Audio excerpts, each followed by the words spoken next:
Asante Adom. Asante Adom. Yo, where the Asante Adom eku. Ena wodi wani huni. Na ya tonkra akoma yeni aka Vintera yeso abakoma.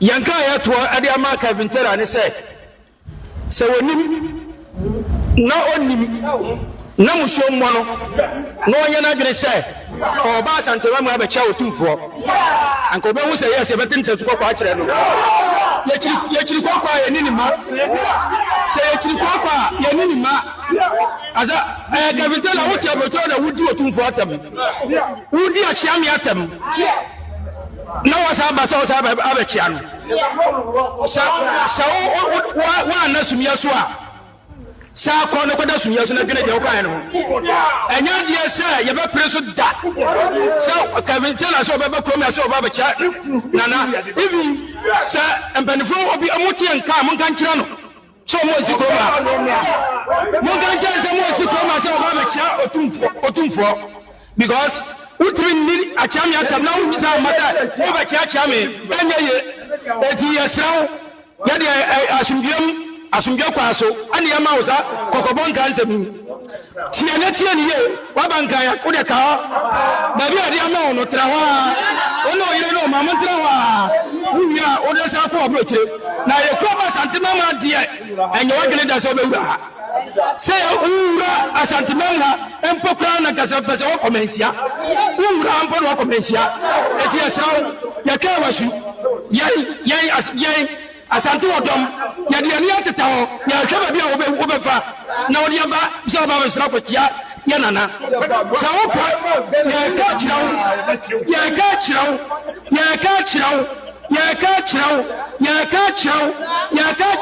ka Vintera ya ka chirawo efine akro ya lu ni bibia efine akro ya lu ni hwe mesia ye nyaw ahimfio ye nyaw bibia okoma Asante Adom ye ne ka asemu ya chirawo na sa wo de wo so obema wo de bra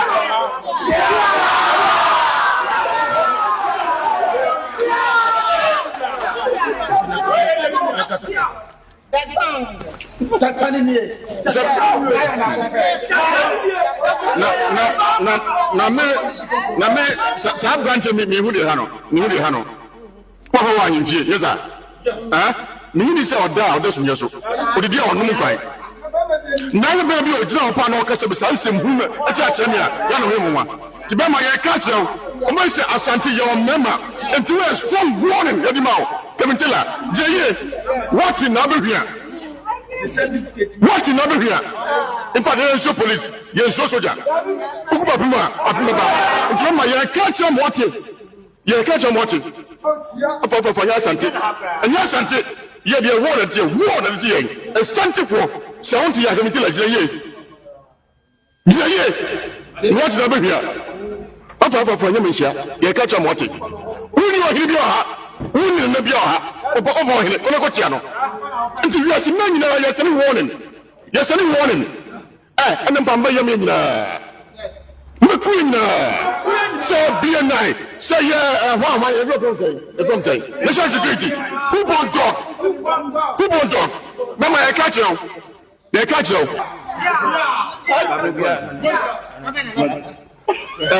Asante Adom kaka pese ye kan ene se ka Vintera enwo ho na doso me ye sure so papa wa ahimfie so wo pe obi akochia na papa na ese woko ye ni uni business bia wa Asante mem se wo yo bia ne ontale ya hyehe wo klasi ni wa ba 2 times ontale nyina anye pesi be o to asikwa wa ntaso klasi ni uni test kwa na ono ogro eho awia officer Asante mem no 7 players en kwasiafo na ebuawo officer be mani a enti ye de adwobre o na ye pe sawaso obaba wura mu a yeso ye mema ye twa ne okrom ha untimi medidi achiame atem se wo yo bia woti wei medidi achiame atem na wi abesa onofo abubo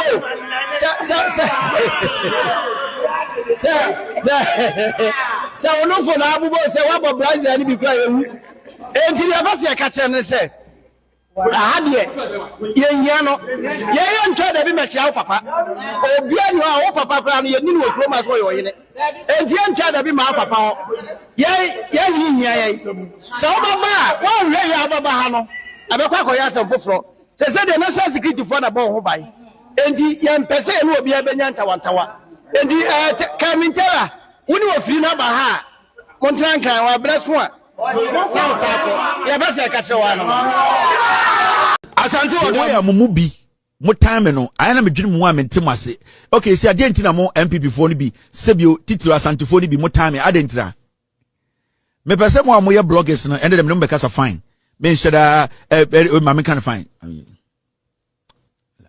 chama wuntumi die ni bi wallahi talai si ade na aya mo mpem asem asante fo no bi ene MPP fo ade ntina mo mpem asem bia me kasa ana Kevin Taylor ade ntina ya mo yesa me pese o kira me mo assignment bi me pese o kira mo bloggers ni nyina nwan no me pese obi befa one video from me anga chami video unedited na ombo one video kire se me di otumfo atem na me mfa snap be pa otumfo chew besra mo ade ntina mo mpem asem ade ntina se me ho ofentira na se bi me tie nyansa me wo onyame adom me a me chekire nsemu kirega edi ntina mo mpem asem ade ntina mo ti asem bia me ho ana mo bebi abrem ade ntina ana mo ti me ho asem kitu bia na se mo bebi abrem na mba no so mo ho aba ade me condensed milk ana ade me baby diaper ana me salalak salalak me salalak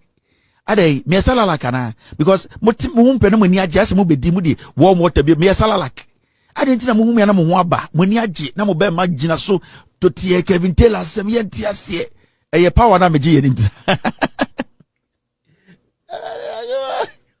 power no hu ma me che bibi mu nche mo power na de kudi nti meji ye ne se mumu bi mu agimi the way amumu bi mo time no aya na medwene mu a mentem ase okay si ade ntina mo MPP fo no bi sebio titiro asante fo no bi mo time ade ntira me pese mo amoye bloggers no ende dem no be kasa fine me sheda ma me kan fine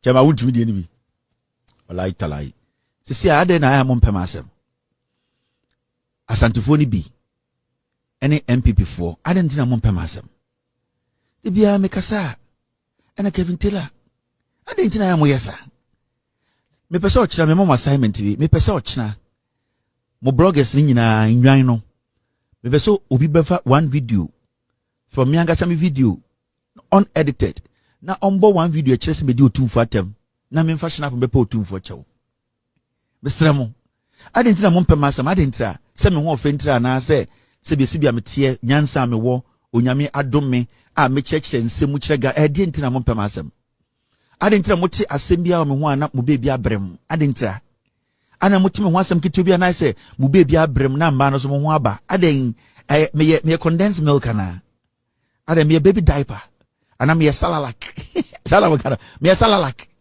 ade me salalak ana because mo humpe no mo ni age ase mo bedi mu di warm water bi me salalak ade ntina mo humi na mo ho aba mo ni age na mo be ma gina so to tie Kevin Taylor sem ye tiasie eye power na meji ye nti power no hu ma me che bibi mu nche mo power na de kudi ntia meji ye ne se mo mu bi mu agimi asante wodom asante wodom yo we de asante wodom eku ena wodi wani huni na ya tonkra akoma ye ni aka Kevin Taylor yeso abakroma yanka ya to ade ama Kevin Taylor ne se wonim na onim na muso mo no na onye na dwene se oba asante wa mu abecha otumfo anko be hu se yes betin tsetu kwa kire no ye chiri kwa ye nini ma se ye chiri kwa ye nini ma aza Kevin Taylor wo tia beto na wudi otumfo atam wudi achiam ya atam na wasa ba sa abechia no sa wa na sumia so a sa ko no koda sumia so na dwene de wo kan no enya de se ye be preso da sa Kevin Taylor so be kroma se oba bechia nana even sa empanifo obi amuti enka mon kan kira no so mo si kroma mo kan chance mo si kroma so ba be chia otumfo because utri ni achami atam na unza mata mo be chia me anya ye eti yesraw ya de asumdiem kwa so ani ya ma wo sa kokobon kan nsem tie ni ye wa banka ya wo de ka ba bi ade ama ono tra ho a ono yire no ma mantra ho a wuya o de sa ko obro kire na ye ko ba santima ma de enye wa gele da so be wura se wura asantima ha empokra na kasa pese wo komensia wura ampo wo komensia eti esraw ya ka wasu yai asantu odom ya de ani ateta ho ya hwe ba bia wo be fa na wo de ba so ba wesra kwakia ya nana sa wo pa ya ka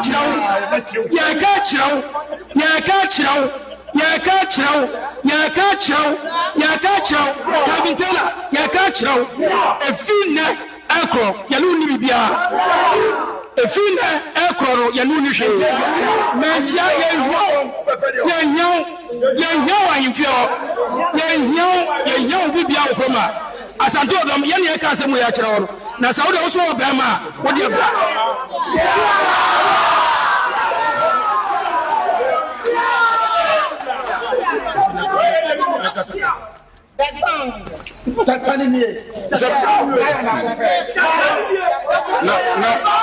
na me sa branch me hu de ha no kwa ho wa nyimfie yesa me hu ni se oda so nyeso odidi a onum kwan na le be bi o jira opa na o kase be sa nsem hu me a cha cha me a ya no he mo wa ti be ma ye ka kire o mo se asante ye o mema enti we strong warning ye di ma o kemintela jeye what in abehia what in abehia in fact they show police ye show soldier ukuba puma apuma enti ma ye ka kire mo what ye ka kire mo what for ya asante and ya asante ye de war na tie asante for sound ya kemintela jeye what in abehia afa ye mensia ye ka kire mo what uni wa hibi ha uni na bia ha obo hene ono ko tia no nti wi asi man nyina ya sani warning ene mbamba ye men nyina me queen so be a night say how you from say national security who born dog mama ya catch you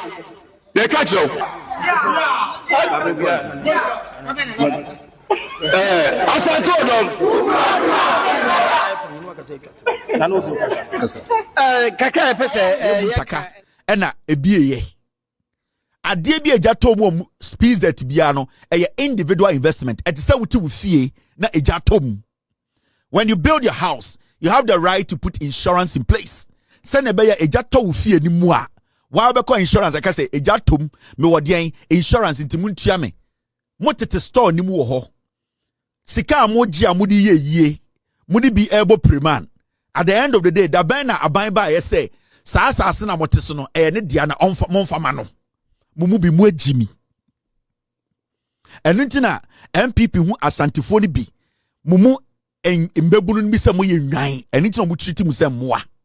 I'm telling you on tell us me kan no ha me se hu asantini a wagimi e de se mbrantie we a na hu wo kobra mantama asantini no because ha asantini oye dangerous ni jimi no oye dangerous chen kobra no ebi na wohu no TV so no enti me busamo na mo nyini na mo hu samo na nanam asase no na ye wo na asase a ade na wunsi ende wangaze ko pel cement si wo na asase so na wo na ni ho ade na mo nkom na ho nkwaje cement emua mumubi mwajibi ye de nyini ye no ye dim se na asase sa wo na asase akohwehwe wo na kwaje cement mumubi mwajimi enintina moye tuntum mubi mwajimi amotewa mo IQ ni wo fom enitina o se chemensa bonsu ekufo de tubidi akonwa besi asantemem no wadi mu atem de mu hina atem no asore ko because mo mudodo no adwene wo fom peace that abandia what Muntaka was doing to me I wasn't expecting him to do it but he being a reasonable human being no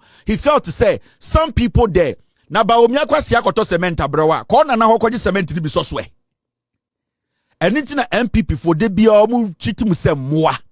Because you see, you people don't want to give yourselves the room to reason beyond your stupidity.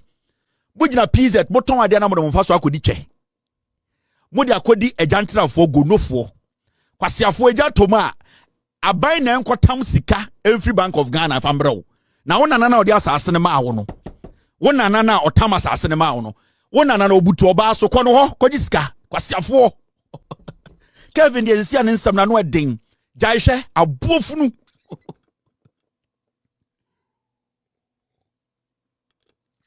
Kevin de ene de nsɛm kan de mususu bisi jaihwe. Kwasiafo munye sika o PZ taram la kɔtɔ red. Mu nyina John so mu bon John so mu asantefo mbrantie ni bi eniti na MPP use mu agimi ene enyini ye no ye beto ye nana o beto wo nana o ba ye gata da ho ene ne da ho wo nana ewu mu nana ba kwa ba mu nana ewu mu amaame aba kwasia wo na wo tigata no ho mo ye lucky say jane to ho na mo nda ye ke be hye sem emmoa mu bi mu agimi. It is not the responsibility of government to come and build that thing for you. Oko kantamanto ejato hono. They found a way to build their market. Inti ejato pizeta eye mwankasa mo private property a buy nentam sika mbro. Ba omia na wenya sika fun bi na ohun de onfanye. Ena onim se mo ye easy to dey manipulate. Wo hu se mo agimi into the 1,000 cement abremo. Mo agimi or the 1,000 cement be rule mu bia kopim se mo be di 60. Moya mo dross mo kan mo nko school. The munimane say ye ya ton chains akoto red anom kwasia oje se Ghana nyina ni Kumasi PZ. Huh? Oje se Ghana nyina ni Kumasi PZ. Ye mfa Sudi insha jeans ni emagina kwa homprum. Anything a majority of you musmaya sansafo. Don't get me wrong. Mo asantifo ni bi mo baburu no bi mo agimi. Asase na da hono. Da be na mo realize say e mo na asase. Aban de wasase ye den. Aban wants to help you. You people, majority of you are foolish. They be a makame say. Uyi asantini a wejimi because there are so many intelligent asantifo wa Ghana. Almost sati asantimemu. Otumfo nana odome me so me do piao. Ma mentia ona nanom na ebi ejimi. Me se uyi asantini a wejimi. Any cobra waso ne ni a obekawa. Mantama asantini ni boduem first. Yedian pa homa na chichira asantini jimi fo no eboduem ansa na wadwene cobra no ho because sa asantini a wejimi no or de se cobra nko 50 wejimi apro asa ye scorpion. Mu jijejeja pizza na moton fake belt, fake jeans. Mu wiawia nkofo tutu nkofo bag mu. Mu wia na mde akoto red ne jantrafo. O pa abansi case store. Na wo store.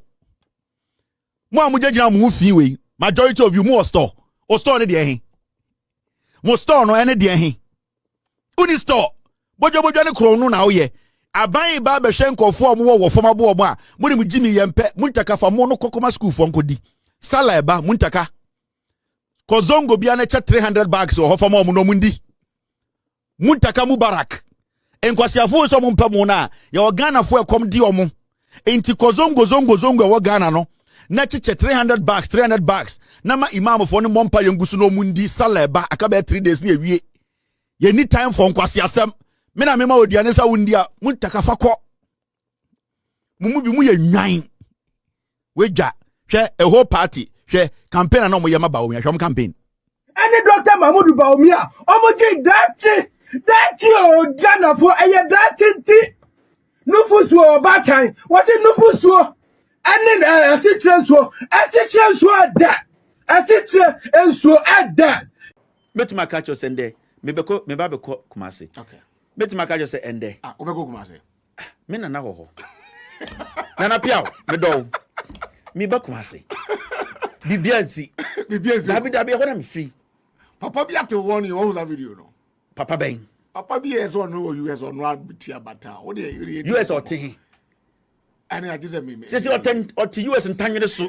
I see baby you put in blue bubble as a boga. Meme Sanyo man mintie. Me mini Facebook page gra. Me personal Facebook mini. Personal Facebook. No. Into social media here, tag Kevin, I bother. Me be amba me ho. No, I'm focused. I'm doing my job. John Mahama has to succeed. NDC has to be in power for 42 years. Machechira to so. 42 years. I mean, Shabon Payeguso. Be beyond to Mrs. Sano. Bet my catch us ende. Me babe Kumasi. Okay. Bet my catch us ende. Obeko Kumasi. Me na ho. Nana Piao, me do. Me ba Kumasi. Bibiansi. Dabi, when I'm free. Papa be to warn you, what was that video no? Papa Bain. Papa be US or no US or no tia bata. What do you US or T? And I just me. Says you attend or to US and Tanya so. I see baby you could timber about it as a boga. Me sign your man me me Facebook page gra. Me personal Facebook me personal Facebook no. Ya can you juma into social media here tag Kevin I bother me be am ba me ho. No, I'm focused. I'm doing my job. John Mahama has to succeed. NDC has to be in power for 42 years. Machechira to so 42 years. I mean shabon pa yegu so be bia ntumi sisa no. Metuma catch us ende. Me ba be ko Kumasi. Okay. Metuma catch us ende. Obeko Kumasi. Me nana ho. Nana piao me do. Me ba Kumasi. Bibiansi. Dabi ho na me free. Papa be to warn you what was video no. Papa Ben. Papa be US or no US or no tia bata. What do you US or T? And I just me. Says you attend or to US and Tanya so. Rasharians, are you ready for your favorite Rush Hour show with the one and only El Supremo, the blogging Supremo, international Supremo, Supremo numero uno. Rasharians, are you ready for your favorite Rush Hour show with the one and only El Supremo, the blogging Supremo, international Supremo, Supremo numero uno. Rasharians, are you ready for your favorite Rush Hour show with the one and only El Supremo, the blogging Supremo, international Supremo, Supremo numero uno. Rasharians, are you ready for your favorite Rush Hour show with the one and only El Supremo, the blogging Supremo? Akwaba no dia day the more day pa eba GhPage TV. I'm sorry me live GhPage TV YouTube was me live Ghana page Facebook and GhPage news and also Facebook e mo bia no akwaba me trase ne be bon komo e ba bedi nkomo and I want to say the wadwene ye ontantane nyina ne bedi nkomo what I say e be bon komo etin nwene nkwa chire kra e bedi nkomo na o de ma ko mi ne be makwaba na bia na me de message na mo El Supremo, international Supremo, Supremo numero uno. Friday, and that's your 1st of August. Yes, the beginning of the month. Come. I think now I cut the last 6, right? See, first 6, no. Yeah, first 6, no. I cut last 6. Yes, it's first 6, yeah, bomb person ya show bibia. Na obia akuma swa die bia. We are starting the last half of the year. Yeah. Ebia na first year no, nima bia nkoyi ama. First part no, yeah. Ebia the first part of the year no basa ama. Ebia nima bebre na wani daso. Kwaku na wani daso. Yes. Now was some serious expectations. Yes. But unfortunately I'm so. Ebi kura series buy and amen say na we see pen no. Kwakuma to yem. Yes, Yankopon or the merene nana ye na ade.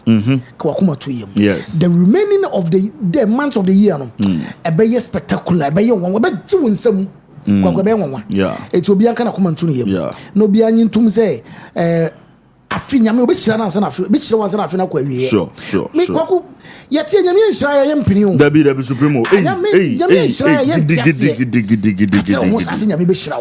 Wakuma Swadi and Obeyamo. None in a moody of yes. Important. Yes. No, the wood to two and a Munisha no near here. Yeah. And it down near here, important. Yeah. Nay, the Anantinafino, Akoye, come. Me will be a quaba, he didn't come. Supremo. I'm meeting out to me, Anna. Pacho de. Kokuna dise wuno Ashanti free one to me. Ashanti United when they may free one to me. Free one to me, you. They say it's a so why say boss only 2 plot we do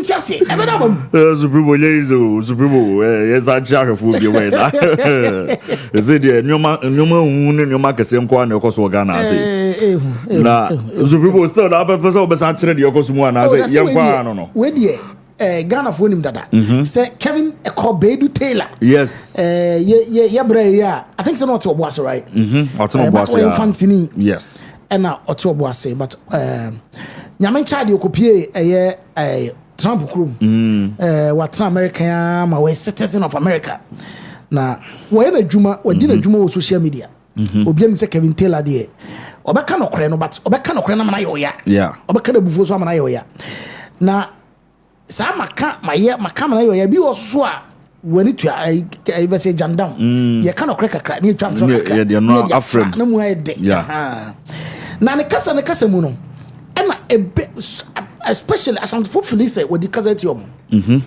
Ama there are several videos yes, especially during MPP time and na Obagana initially known to me Magana because of some several reasons I mean but they say court case na done so want a arrest warrant and done so no yetima clear free one say Ghana yes ama na no kra no oba oko is it XYZ radio gold even XYZ no kwata na radio gold e ma no ko kire mu say wo no kra ba bayin no oba o say krum oba manhia oba ba chia eye opem so yeah, and post to video be and also Alande. No, we say na eye tamale.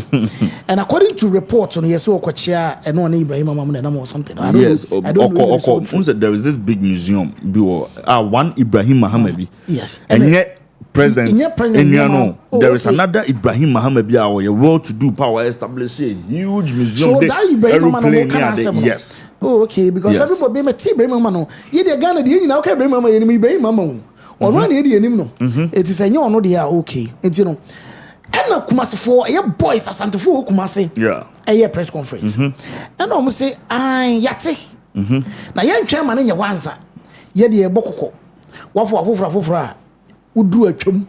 Any land, the ya Santa region land, Mounsi so. O Martin, say one a year national security. Yes, O moon found national security is who say. The why no or print to come on. Kevin Taylor say, not dear my they be a make a sandwich up him so. When was the last time did you make the what's before video back where Chesama did you open so at them Jeremy? Make us say open so that. Make us say that I be in a medina them. I'm to Munya say, Mukun Tintina, Mumuna do buy about Bunny about Bonum, a dear my Edwagu. Kevin Taylor, send me Musa was a dear potting, why ya? Musamun TV da. Anti Rossi Cromanoma, national security, Mugamu, the Bessi, dear way. Supremo Medazipi, na you're Kevin Taylor, Yamanakwa baby. Or your man or your Ghana. Oh, yes. Na or your Ghana near Ninchi free has say, unse your Ghana near your Ghana near your one waha, your Ghana near your one manone. I didn't befi. Yes. And your Ghana near one manonia. No, they say Ninja ira kra nti okaso obefie na onim ba bia wo kro Kevin Taylor de nyame adom ya wo no Ghana ha say watena ha ko school wa make friends ne family woni ba bia ne family house or ba bia watena ko school bia wonim or networks be bre wa say an watu kwan anti or say ba Ghana supreme sanka enye bone so enye bone yes obetima ba and oye Ghana ni de onye even obi onye Ghana ni kra ba Ghana homra any bibie se fata se o se boni pa no ho ban no ti move ko ba bi o so move bia no ya me nyankopa da Roma ye hwe boni pa no ho ban nanka mpese obi a sebe oye moja prekope da bi enti no Kevin Taylor ba nanka boni bi anim na mu supreme de wom ne se ewi ase no sometimes aya na se ye preade ochena na se ne opportunity se ye nya bibie de benya saa ade na ye pre no ochena na ye pe akonya bebre so ane dia claim sa de na ye pe no chena no but ya na ye ya sometimes you refi won say wunya wi a o say ade ansa na wunya de kro na wo pe no ana so o fa kwantere ne so na wunya de kro na wo pe no se wo say ade na wunya ya wan hwe obi wi a obi twa wani ahwe wachi no na obi ni wachi a na so obi nyina wo nchen a one enjoy glory no ti se mete wase a omo a wo fura obesi o yes omo na wo sane so obesi o tia it's a section of Ghanaians efili and you see yababa beka press conference no ho asem ne ade ye no ye peculiar to asantefo bi ehia ya omo no et won ne ade but Ghanaians be brave across efili say Kevin Taylor in the course of said boa ama NDC aba government no and also aba power mu no otietia akofo be brave na so and so many people are not comfortable with it. People are very hurt. So ebi mo ho a ensam na no ka form ho na no kre ebi mo so ana ensam na ka form no egu om ho fian kasa na no kre bia nim but the attempt to say yenji to me no eno ana ne hia kwan be fa so agye ne de eno ana ne hia so enti eno no na ama o hwa asante so ba asante a yewura yentoto na se wo de wo kasa na sesebe asema wo ka no kra no wo hwe na se bia no kra bi wo mu a wo se di wo sika no na se ebetia ye franentuma because mpanimfo na etie na na achia me no mu tie wo te wo so wo kana wo franentuma mo so mo tensem se ya wo mekasa ye na nan asema wo ken aba wo ntia ne ye hira ebia de beto nanim anase yewura kra to no wo tie wo so me na nan no kra wakasa yie enti no ye behwe kwan ye befa so but se kwa ye se kasa twitwire edidi atem mun ya say you see, he was throwing a challenge out there. Said there is no video. Bia a chess where didi you ratem na it's man or a single video crown or the snap. Everybody patch out. Supremo Sabi.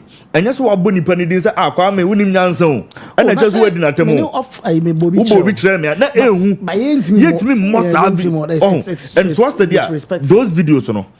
On said on whom be social media because be am person be share e mo dudodo e bia na wo share kra na wo share dia kire ne say asema wo kan yi enie but wo kra no wo nya comfortable say e be da yes mo say wo so asema wo kan e bi nie but ase ne kan mo dudodo enti I was Kevin Taylor who say e nipa na no wo pretumi ne dia ma omo na wo pretumi ne dia ma omo no omo wo very cordial relationship with penifo ne region ne sa tribes in na some penifo no almost very good relationship with these people. It is how yes sir no man ko for dwene we akire say some kofo na na show kutupa say yes sir okay me ho so no obe o mni mo hwe se krade a chia de say nyina no ye no kasa say ye pede wo ye no na emom no udru limit bia na watwentwe so kakra. Okay. Oh, we are Supremo. Yes, I'm penifo na bro. Because see, unim say ye nyina no. Edobi atim say nipa particular bi. Yes. And sponsor. Yes. Man for ka bi ya say onu na hye wachi. But for you know nipa no so ne opem so te say. For instance, Supremo emfa say ne se bia nka bibi ntwe ntimi ama. Na me betena ha. Na me address issue. Na me bie manu am say Kevin Taylor wonim nyansa ba ko say Kevin Taylor say facha me ho basaye. Wo say now yes ya. Kevin Taylor ebetima so camera ka say attack o Supremo. Oh, of course. Say won na wo share chire no ama makeka kasa ansem. Bia wo feel say o kan nipa beka say I don't know where say. What I say? Wo ba beka. And so ebi kura na wonim wo hwe ebi kura wo hu ye kura wo yam hye wo from say akwaku ne de no wo yi. E dey asem no akwaku kan. Da bia nkasa sa den de. But the one chire no de enim say. Enim sa sa na ekoso. Sanity. Oh, eti no aban ne de na o ho afro Ghana for. But omo afro Ghana for no nso wo de e wasa wo ye Supremo wo hwe okatachi na hwe Kevin Taylor omo nyina ye similar thing. Yes, but similar thing no mo ye no so obia wo kwan obefa so obe ye no meet me nka say bia we enkopi we na say we enkopi we but say edru ba bi na fe o personalize ade now start to say unse I before ajomo de o maje na na ma yesi event say nkramufo agye omode nkramufo agye omode Christopher e dia so from penifo agye like everybody it's you know obi I say na kwese say you're untouchable. Yes, obi antimi nka wasem but obi aka say okay ye su brebre. Yes, ye hwedi bisi sana ko ye sana say akwa yo now Supremo unsa me start me catch us we Ghana ni na Ghana ni di say dia wo ho kwan bia so ba Ghana small banso a me pese me gitum say we be pese nka we be hye where your friend is ready to go be nem from papa bia fa ho we be rewura ba bia ni ade. Yes, of course. Supremo now Kevin Taylor can send me Hanky shared it with me. Okay. Say where else in Ghana can I not go according to the MPP and tribal ping. Oh say e be any. Now the first one, you cannot come to Ghana. Dave Meshe. First one now can say you cannot come to Ghana. I came. Okay. After no atwaso, you cannot make a public appearance. I went to the Supreme Court and many social gatherings and places, and I met people and took pictures and videos. Okay. Okay. You cannot come to Kumasi. I went. Okay. That time about Kumasi. And no. You cannot walk or hang out alone. I did with just my wife and kids and friends. You cannot keep NPP in opposition. I will. I need a new challenge. Supremo so ebini. Or show ma horoba. Fanti baka say or show di pa horoba. Who invite ni pa no? Say o ma medu bone. Yeah. Enti no e dey no kra na dey amra na gina ho. Say we invite ni pa no so o medu bone. Na ni pa no so kwa kodu bone. Ye hwe bonkum no na ehwe nifa. Now, the mere fact is that you cannot come to Ghana. I came. Oh, you're Ghana ni. Also, okay. What babako? What baminu? I hear rumors. Ghana for so oba na wotete. Okwa answer ni pictures. You know near one. Until you cannot come to Ghana. I came. You know near there. Say na answer oba. I say oba tete. You video na. Now, bakwa oba ya oko Supreme Court. Oba ya you ya no Supreme Court. Ya can say we are appeal. And Supreme Court is full protections also. Yes. And I'm not for Obia so what's not baby I say yechine be ni say yechine no that's not what I'm saying. I'm not even supporting it. No I'm not even supporting that. Doesn't work like that. Supremo, you cannot come to Kumasi. I came Obada ben and I oba ye no ebia what the chopper be na be see baby and I go tena hotel bi and I say what the charter flights be na buy oba ye na calmly wo go tena baby na wo twitwa pictures and I say there e was say oba no wonya freedom no. Okay. Bibia ye behu bia no e picture bi na atwam. Now this picture of visiting Ibrahim Mahama hoyi e wo make Ibrahim Mahama, let me be emphatic again. Say Ibrahim Mahama na or what the northern part of the country or yes. A fantastic work or the president's brother, the other person no. Obviously with your wife and kids no. I think so free okran you video no. But time I was stepping out of the plane there. Yeah. The video say circulate and people felt to say you were in Kumasi, you weren't in Kumasi and all that. It's no what banner I was 100% freedom. Yes. I will be movie. Anka baby I will be jina bia. Oka so on for pictures and that circumstances by you ready hold on now one. We pictures. One of them say different. What's all kind of say? Sound from an ever yes, and you no be na fan ho or he only sincere with himself. Yeah. Bana and from Sangasa open near no wonya. Menke condition from said them ko be person because adwuma na oye no Supreme Sanko TS Central Market and say dey be or TS Kankamanto or call a year friend say be atakra the market or call Cape Coast. What I say no. Untimi nya sadie nankasa because we nim the besi because was stepping yes deep down he knows this touchdown yes. Kumasi. Good morning to the regional, but this was in Tamale. This was not and who are you even deceiving? This was Tamale, no Kumasi. What I say and I was saying inviting Kofosa no I need a new challenge. It doesn't make sense. This was Tamale, not Kumasi. And your best bra say onya abotre nanka said your person on one CC normal because I or buy sarcastically since I don't know now I say he was trying to but I feel say he was being sarcastic. He didn't say no he meant what he was saying. I say woman no or the bakubiatum woman or the bakubi he wants to make amends with people no problem. But instead or this is how to do with that. But and a Supremo Emrante ya and the Mabawa ya on my press conference. Supremo nekano editing. But you cannot really fault them. Okay. Because they feel say they did kind you haven't just touched the people of Kumasi wrongly. Okay. And then ya santifon kwa so na wakase tiomo. Nemu mwakwa to the extent say the highest throne on so no wakase tia agun enimtia agun animu ase. Enti ne saade ne mensia. Supremo minim emramu ne de emrante ne mabawe. I know say omuntimi ntwa Kevin Taylor su. Oh. What I say? Authority no. But I know say still na ya hen for no. Omo da so otumi no metime twen obi asu. Oh, now refuse up because very papa. I am free odike. Odike say e twa so. But I think say o ma kwa camera. Okay, some years back, Ekwapim Polo enso ne krum. Okay, Ekwapim Polo so issue. Yes, okay.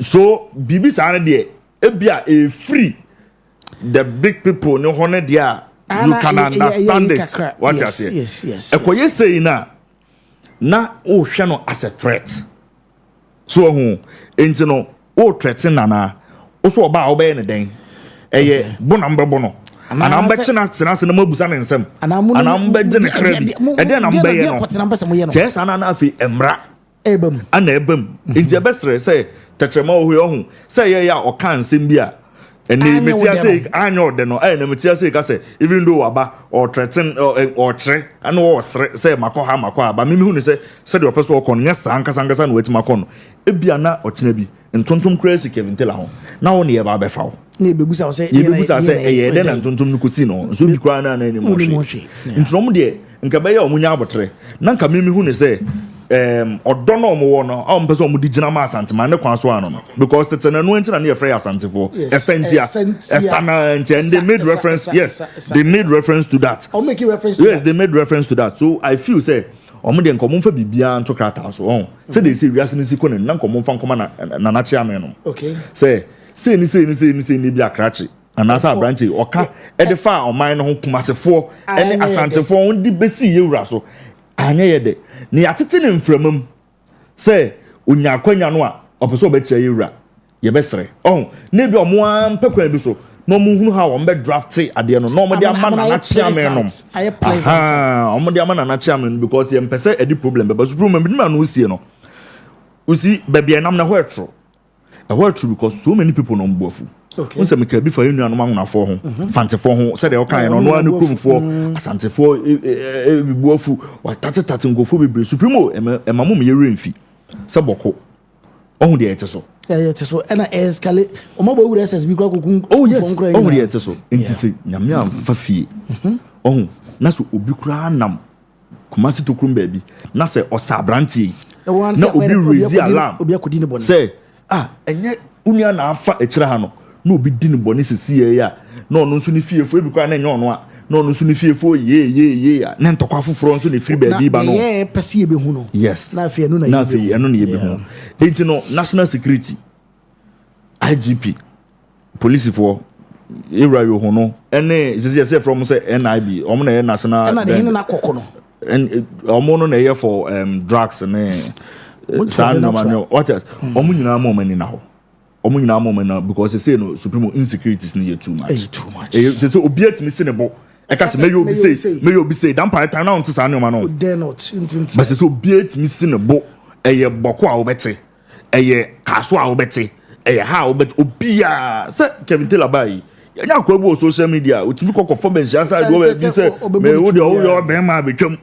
supreme obiara ye be ma obiara ka do pe yemra from because yemfa Canada dey na me fama no nsi Canada dey Ghana for ma akomienu afiri mu om na koka ntokwa da wujiro mba bi to wan hwe ya bon se nipa ba ko ho ne ho ahinti na obi akogina be bia tutu na nka ono bon se me ko akwa me na me bebe no ana wo kwadwo bia na mo bebe na akwa na afi ye koka ne sei wakasa na me de kasa kese just couple of minutes pe na first of all kwaku kan se me na me de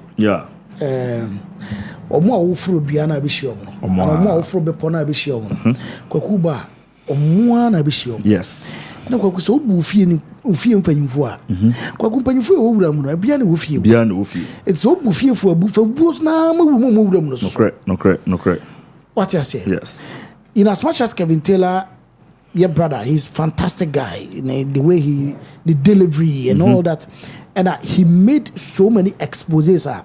I was very excited. Yes, he exposed a lot of things. I realized that yes, the guy is working.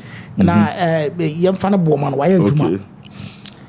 But then again, you can deliver your message without necessarily stepping on all kind of toes. In as much as you are working for a political party, which he claims he was not, or say now one year you want political, only will expose you what is going on. Now you say any government people are telling you chair and all that. Why you Ghanaian, why you citizen of the world? Yeah. Who person will support to political party be a who be in si who coin. Yeah. So person who campaign my party be a who be in si who coin. Say you see, if you see something, say something. Yes. It is what is so wish to could be more discovered document be katasua. Exposing perfect. Wouldn't Jumana away, but where Jumana away, how many people are and I will step you on their toes? Not necessarily because you're exposing them, but what me can come mama boom the mom and mass will be on be a quad down in our boom and watching it has nothing to do with exposition now. Yeah, I can't be not for we are Kwaku you're hamful. You have need mom. In as much as you and as a man may have my reservation about some I have for being near me. Yantiana, you're jelly and saying. Or your man is castle from choir, or the quarry guess, or the quarry guess. I'm going to say, is the region. What the quarry guess? Ah, we have a scanner, but mine for no mine for my scanner from Kusi. Yes, or a cock for 12 years, 14 years, 17 years. What a cough guess. A man is she. I'm going to say, child, you're down to a commo be near. You're jelling 2 years was a 1.5 years was saying. It's yes, we have our reservations on how some of but what go yet diano. It's a walk come as some crana, you won't quiet ever fast wedding. I can't. It's Kevin. I know that at this point I don't know how or be redeeming that situation. For all you know, he doesn't even care. So be redeeming anything. Yeah. But you don't need security. Ayo, Supremo. Say the beer who Pia Quacoto, Chalation to Kelly will be able to be crying. Challenge you bingo jammy. You the beer will be quacujam. Oh, what tell I mention I say. And you know, 1 year careful, but you know, almost saw me a press conference and also. What can you know? What can you know? And no crack. Yes, somehow I can. And I feel say, Munina Mubo, one no come one seminal. It's better many people with the shema. You rather than wherever my boat to metro second boat. It's fine. Because Obia will penny the wolf here, maybe penny to me feel because it's an abemia. Yes. Oh, because it's your man and maybe home fear may was where be more for abemia. Yes. It's metamasi. Perfectly understand them. But what we in the same vein, yes, Roman. Say, as well, make Kenyan boniso. Kenyan boniso cry. Because metamasi. Because it's your penny beer. A hard drain. But in the same vein, Kwaku. I told her, yes, I came home. Now I am primpunto so. And every time Biana, you became home a bra, Obia can't mamma. And every time Biana became a summer, Obidi and Muchi from Quan was a Becassa. Okay. And every time I say, Obi Nantinanti, some Quan was a Cassa. Sometimes you came home. Now, yes, I'm primpunto so my crew. Effect. Sanko into the material channels I said Domesia come home no katem be yeti omonka and we very vibrant on other issues especially the developmental yiba and can be say no cry no ebe mo masam cry ye de mo ba ye ent to omonka because monka bia na akwa say you one particular issue nko na yeti monka. Okay, do you understand where I'm coming from? It doesn't mean say baby mu gina come asam na ye masam de masam de pa because so many opportunity man vent ya kade no it's very good masam de. However sankabom ye my feeling on other section of it. Kwaku Kumasi ay basawo.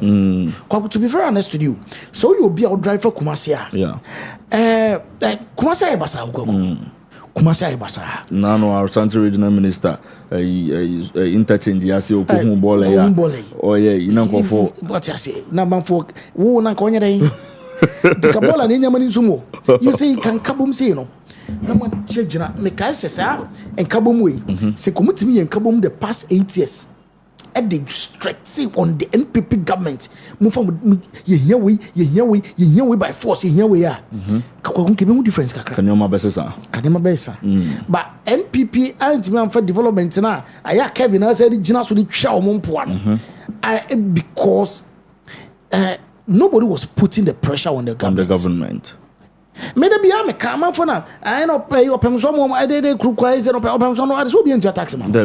What won't you tax more? And I can say Obiadi in minerals when you chrome. You fancy in the chroma and Kai Las Vegas. Yes. And Kashata in Las Vegas and New York. Yes. Because you come in and hard and you're free up copa. The American what I say. What site and quick winning in I will go the or Boise. You then say New Mont. Yeah. But he understood say for national development it's name and kwabayo. What could I make an what say? it's a kamudi mo nan si form etiam say debi Roads and Highway Minister yakwanye yes you contribute to the development the economy no ye sika kwa mani so doso yakwanye ye bi fa some runabout a whole time do ye bi fa anwa junction enye ye bi fa friends say Asafo Labor e wonye ye bi fa the runabout ye to lake enye ye bi fa the runabout one to Santas runabout one be seen we are mobile wura schools ye schools like ka wuram ye bi fa hospitals ye bi fa you see say ka mo put the same energy the same pressure kwa hunka e be uniformed dia mo ye ne ye because obi bo wura fie no be di opanyina atema eya however ye mani ngina one side say ye betem nka bia na one side ye mani nye uniform we nkoyi honestly speaking, do you know one thing I was expecting them to talk about as well? Security was Washington. Security, yes. But they never mentioned it. Yes, they say a hard dream. Security was Washington. They say a hard dream. But I was expecting them to mention that one. They say a hard dream. They say a hard dream. You didn't feel anything like that. You didn't see anything like that. What could they make a what I said? No, it's a conversation. I'm saying, Bola aji kumasi aboso. Bola aji kumasi aboso. They should have spoken about that as well. Dia mo ye ne ye ba mu miem mu mo conversation enye big yes remo because ye kwasoba from ye de anie ye de anie ye se anoma ewu osoro ye den a tukupa tukọ hene wu a ontakra be beba from why yes remo Ashanti region is one of the biggest kingdoms in the world we ye no fie enye ye eti yes remo ye fighting in both directions. This is good. Yes, stand the conversation. Na we are saying panyi be kase wodi bu pako. Koso na bu pako. Kevin asem de be jai. Yes. Na wodi bu pako. De kwakwe wodo a obehie difo pa. Yes. Kwakwe hie obi a wa chichire. Yes. Kwakwe hie o krimu a wo chichire. The one na bi say o polo obu ba no. Yes. Oba be hie difo. De o no. Ntiro. Kwakwe that is a quick one. Yes, say the Elwa no aka nina Elwa. Yes. Ni eguso mama for happy new months as well. Ni eguso mama happy new months. Ni ma be koyie na bia aye kama e we kro mama. Na December be ko ba bia na. December ye busa. December kwaku. Supremo. Orphanage. Yeah. Yakobi. This year December. You see any widows. Kunafo ni buy be ma de wusia. There be o so no so yekunani. Se kunani be ma. So yekunani. Spinster, right? Send there brofo. Any brofo, and we do. Okay, but nobody pee in the air. Nina, okay. Now, remember the kura. Remember the kura. So, yeah. Okay. Well, we need to first send there because any. Me say kuna. And you know, yes, Remo. Kwagu. Supremo. Yeri kandi yadi sredia tu omenim. Yes. Bebre afane se time no nyanso. Yeah. Yes, baby, I found so man and couldn't kakra. Yeah, by ye sales started brunsu and when ye coco. It's never because I am Monkakai. Said this year, December, GhPage Foundation, GhPage Media for Rashad, yes, Rush Hour for yes, say Christmas with the widows. Okay, Kwaku ye top party for fair farm. Beautiful. Umbejidi, make sure manase. And unkunku sincheno. Yabesa shoma doye. Wow. Kwaku ntuma. Wow. Wow. Yam package enfamo. Oh, that is the plan for this year. That is the plan for this year. Now you're holding to me. You're quite holding to me because you see, you perceive you're not fe. It's a strong. Ketua bien swa. Mene wo kase with my phone 1 CD magic, 2 CD magic, 3 CD magic, 100 CD magic, 500 CD magic, 1000 CD magic, 100 million magic. Do not be a magic. Na madawase. Na makache nyankopon se onhira wo. Na ba bia wo free no. Onhya homa. Amen. Kwa number na 059 302 5576. 059302556. The deal GhPage Limited. And now say ubetimi dia 0242 285108 0242285108 and also edini Watson Dennis. I was send there now ode a year what do you ascend here or a GhPage limited number so na yetimi dawasi na ayefe I say when concordanche obi o nsuo obi o nuane enam time ninti ne yempe nuane etimi pro yes ti o nuane a canned foods and stuff milk and other things like that what the buy beji koko obi also wo abono ne open na so organ obi say brain tuma e support you yes and so beji na yadamu nyina amase ti abusia behwe monim keto bia nya den insha obi so ne atwetwe nkomo fa na obi so be join ne yeso a abusia betima free 0245475186 and any of the numbers ne are provided no e mu bia e be pikini ne wedi nkomo kama kwagu yangu yanim Supreme Wadarma. Minim se Paul Adom kira sempa. Apostle. Yeah. Apostle Paul. Minim se open sempa. Minim se open sempa pa. Na say Paul. As I speak with you. You say oko wanya bill eti all blue gate. OSP. Kwaku ofa. Kisi Jabin. Yes. Ai. Be ma ho fedia. Ai. Kwaku Wednesday na no pa.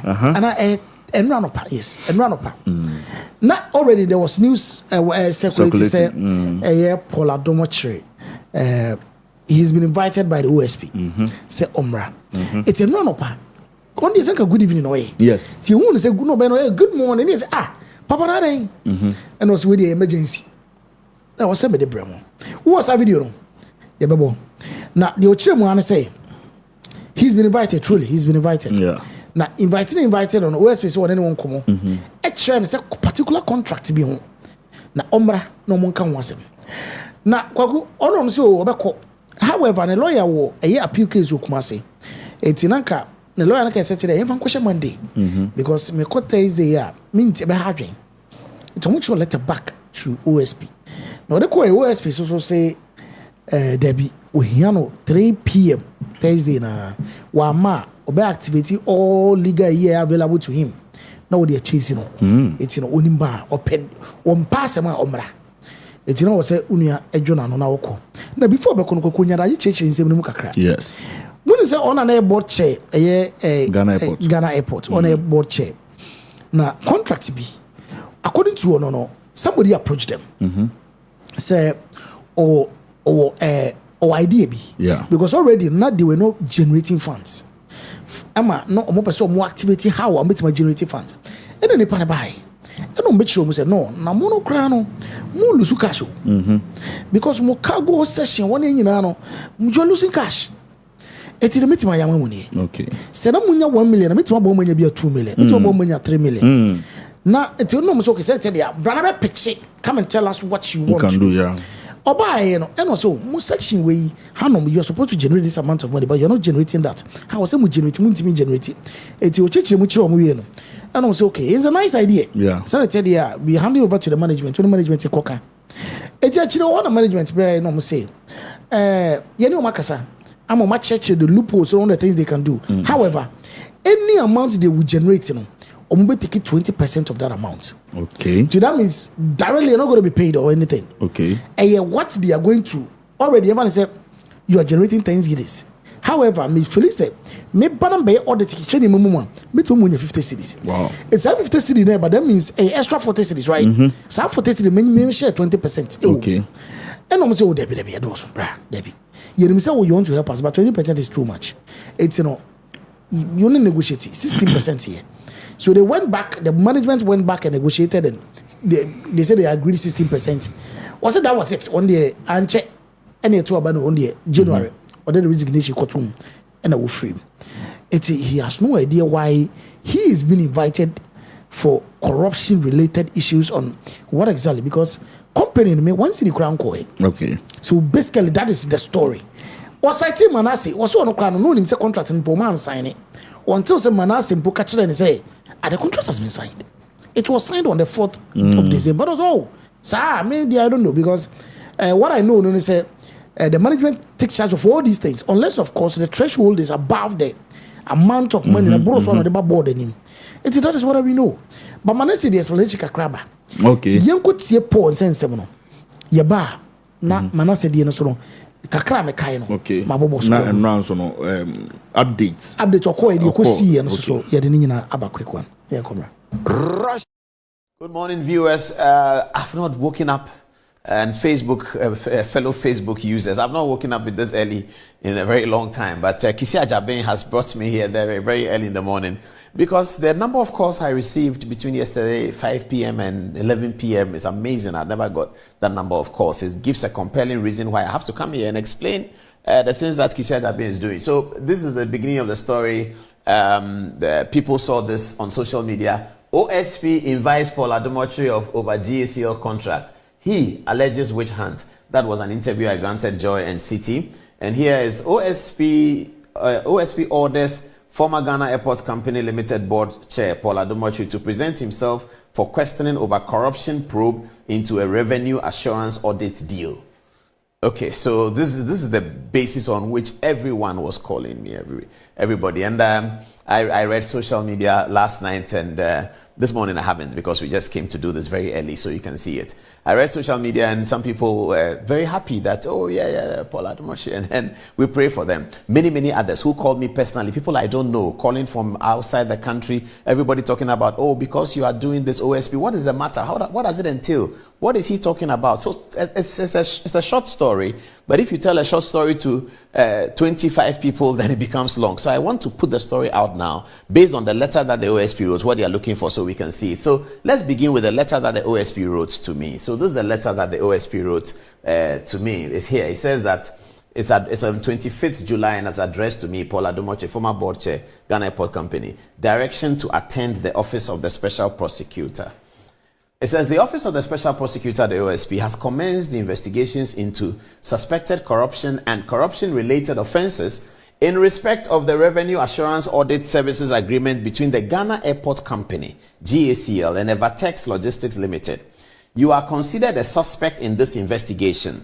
Accordingly, you are directed to report to the Office of the Special Prosecutor located at 6 Haile Selassie Avenue, South Ridge, Accra on Thursday, 31 July at 3 p.m. for an interview. You may be accompanied by legal counsel of your choice. So this is the letter that Kisi wrote, and this afternoon that he said we should appear. So when I got the letter, sometime yesterday or so, they called me. Somebody called from the OSP office. But they had called me, I didn't see it, so I called back as I usually do. And then somebody said, I'm from the OSP office. I have been looking for you to give you a letter, and they directed me to the airport. And I said, but what are you doing at the airport? I don't do anything at the airport. I'm not there. I'm in my office at Metro TV at Ridge. So bring it over. So they brought the letter over, and this was the letter. So quickly I sent it to the lawyers that OSPs had invited me, we need to go. And they said, oh, when has he said? They said Thursday. And they said, Thursday we can't. Thursday we are busy. We have Court of Appeal in Kumasi and all that. What about Friday? I said, I don't know whether he can do Friday. And they said, well, the best thing will be Monday. I said, so how do we go about it? They said, okay, let's write to the OSP. So we wrote this letter to the OSP, indicating that we can't come today, but we can come on Monday, 3 o'clock, the same 3 o'clock. This is the letter we wrote. It's as follows. It's written from Akufado Prempe & Co., the law firm, the letterhead. It's written to the Director, Asset Recovery and Management Division, Office of the Special Prosecutor, Haile Selassie Avenue. And it's the topic is direction to attend the Office of the Special Prosecutor, Mr. Paul Adomotri. We asked for Paul Adomotri. Your letter reference so and so. We have been notified by our client and received the letter with reference aforementioned, the effect of which invites our clients to your office in respect of investigations into suspected corruption and corruption-related offences concerning revenue assurance audit service between the Ghana Airport Company and Evertex Logistics. We write to inform you that we shall be unable to attend your office on the requested date of 31st July 2025 at 3 in the afternoon, and hence shall be unavailable to provide our clients with the legal representation so required by law.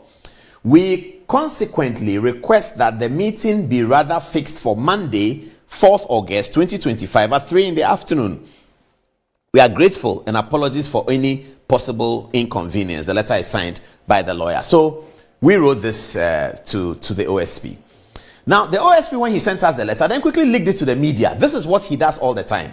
Leak to the media to try and create the impression that you have done something wrong. Oh, this is showboating. Every media must see everything. We didn't leak the letter. The letter came to us. And quickly he leaked it to the media. He didn't tell the media that we had requested. So when I granted an interview to Joy FM, I said that we had requested and then to shift the date.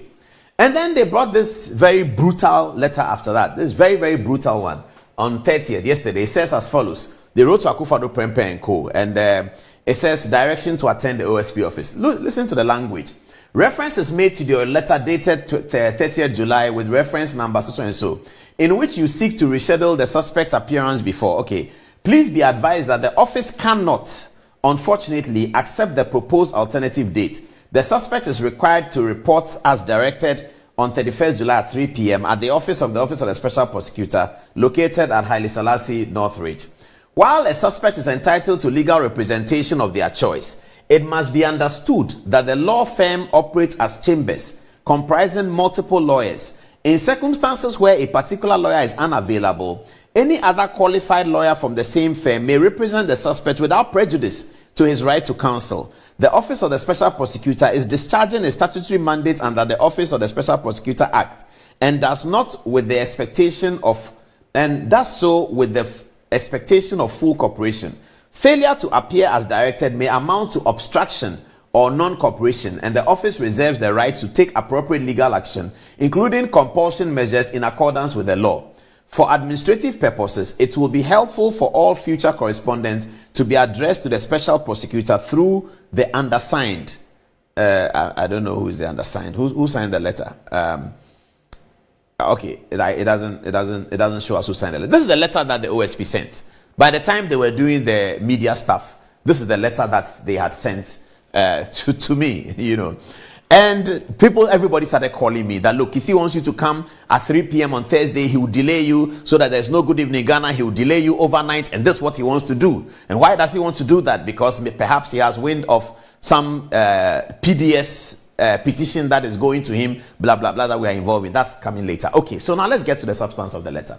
So what is the story about? What is the whole brouhaha story about? So in his letter, in the letter of the OSP, he says that... the original letter, he says that he's investigating some revenue assurance, something like that. Okay. In my interviews, I wondered why a board chairman is connected with something that has to do with procurement and all that, because under the Procurement Act, board chairman is not a part of it. The Procurement Act doesn't mention a board chairman anywhere. But anyway, this is Kisi Ajabe and the OSP, so no problem. All right. So he says he's investigating something related to revenue assurance audit service of a contract between some company, Evertex. At the board at the Ghana Airport Company, sometime around 2022, the Ghana Airport Company needed money. I mean, there was not enough money in the system, so they needed money. So the board invited the minister to sort of discuss the fees and charges, whether the minister could go through parliament and increase the fees and charges so that the Ghana Airport Company can make some revenue. The minister said no, he can't. Because of the post-COVID Ukraine war, it's difficult to go and tell Ghanaians to pay more. So the board should find ways of raising more money, especially non-aeronautical. These are documented in terms of the policy to raise money through non-aeronautical. It's documented. What is non-aeronautical? If you buy a ticket, I buy a ticket, the airport company gets some money. That's aeronautical. Non-aeronautical is whether they deal in some land or they give somebody space to sell meat pie, or somebody is doing something, or other things that we can do, especially at the cargo area, see how we can get more revenue. All that is documented.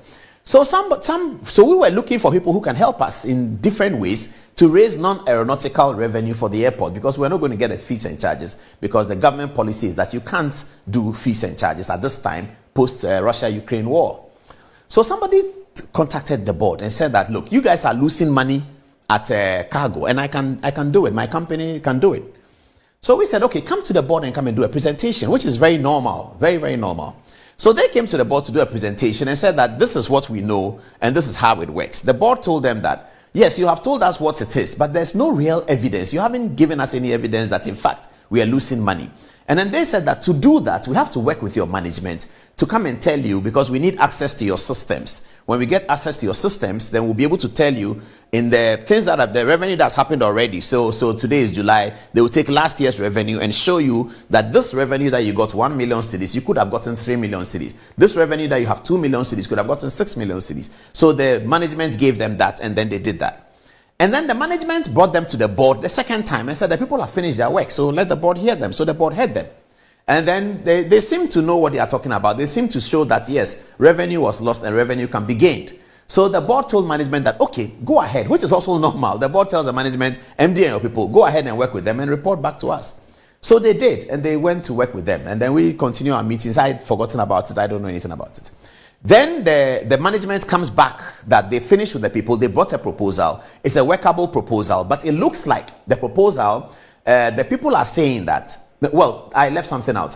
When the people said they wanted to do the audit, the original audit, we told them, and I in particular said it at the board meeting, that we can't pay any money. The Ghana Airport Company cannot pay you any money at all to do this work.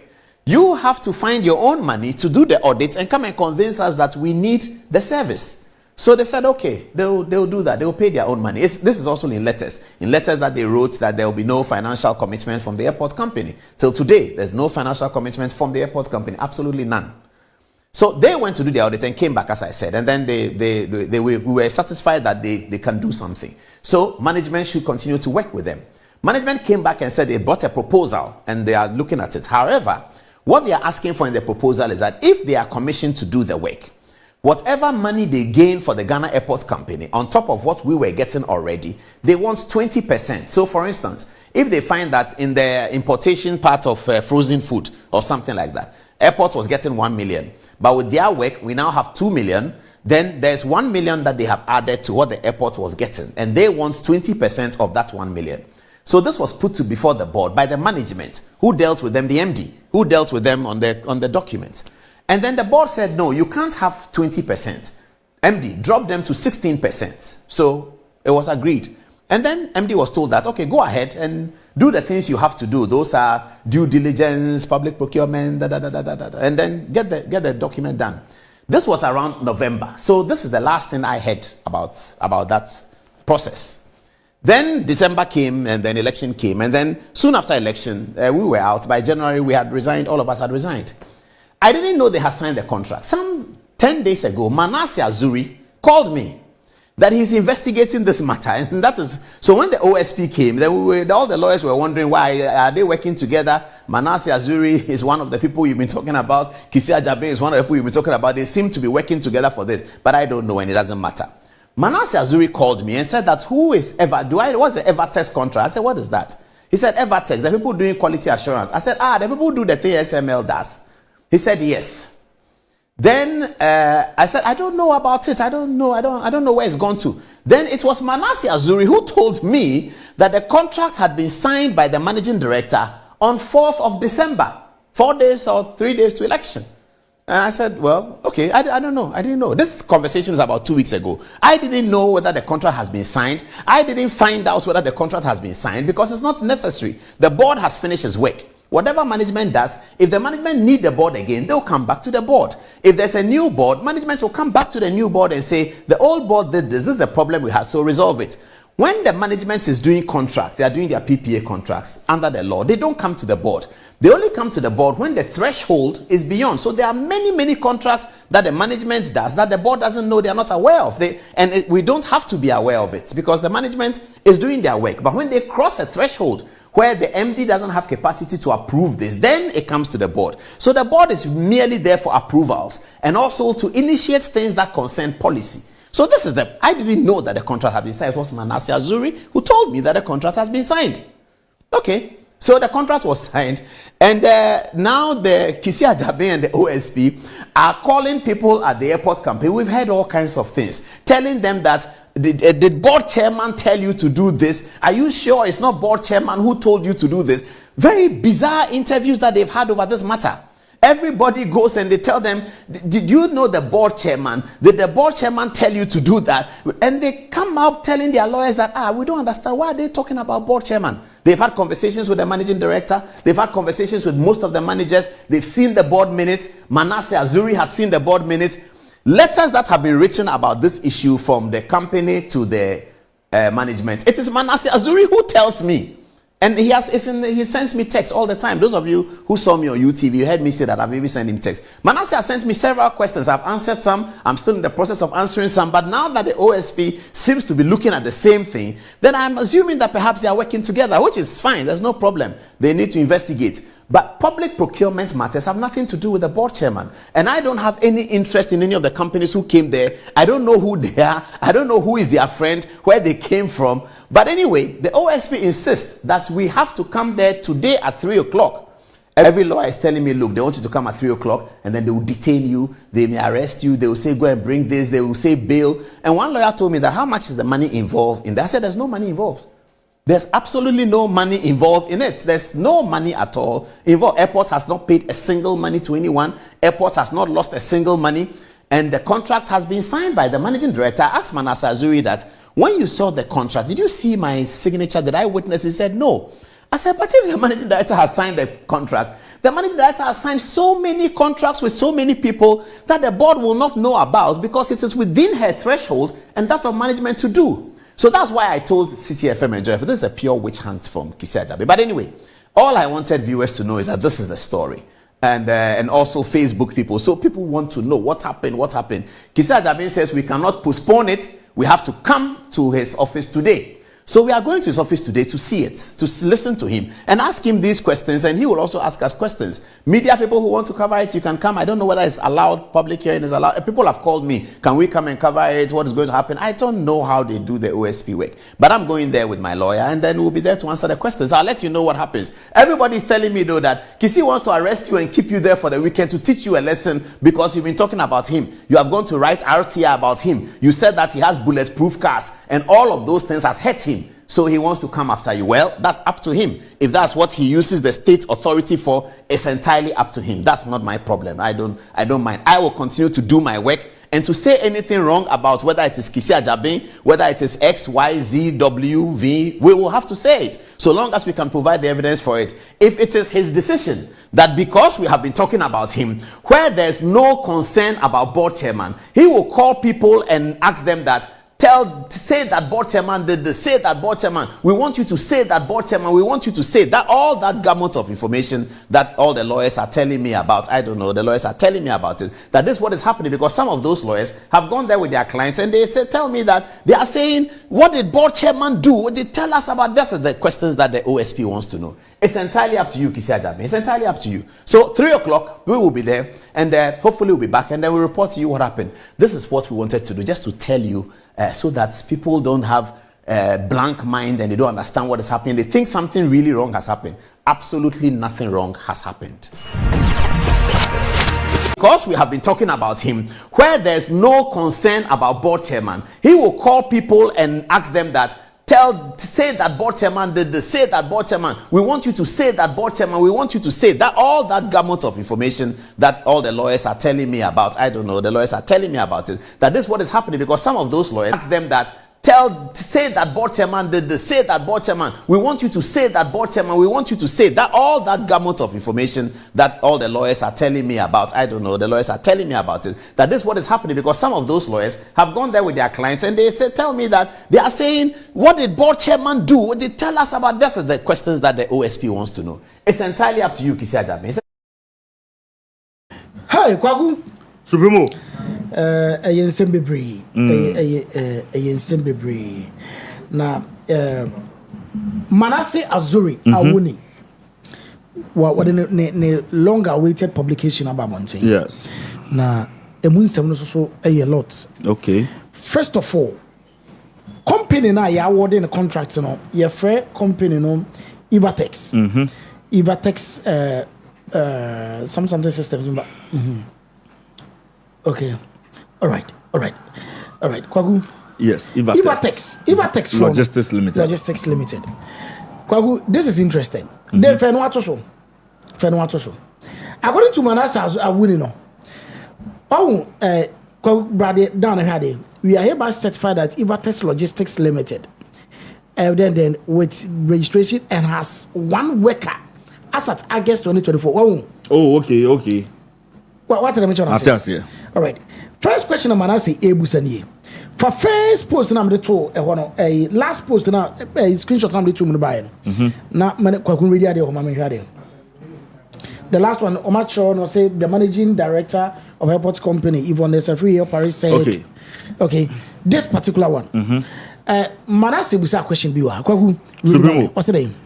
The managing director of the airports company, Yvonne Opari, said that the GAC, or that is Ghana Airport, awarded the contract to Ivatex because the airports company lacked internal capacity, including personnel and time to deliver the service.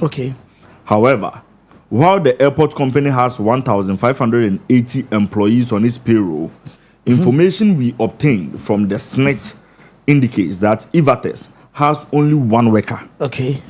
The Ghana Airport Audit, Risk Management and Compliance Department alone has 9 staff, 8 permanent workers, and a national service person.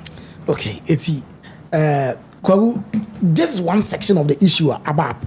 Say, how does a company that has all these people were not able to do their own internal audit, but somebody's company has only one person, and they awarded the contract to, and only one.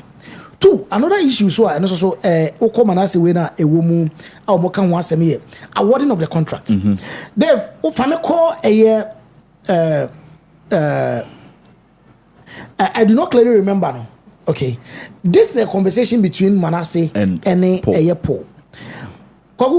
According to Manasseh, who is a Paul can say they were approached. Yes. And now Okyere Muchiro almost say say and you come and do their presentation. After that, and all for you almost money management and this is what Manasseh is also saying.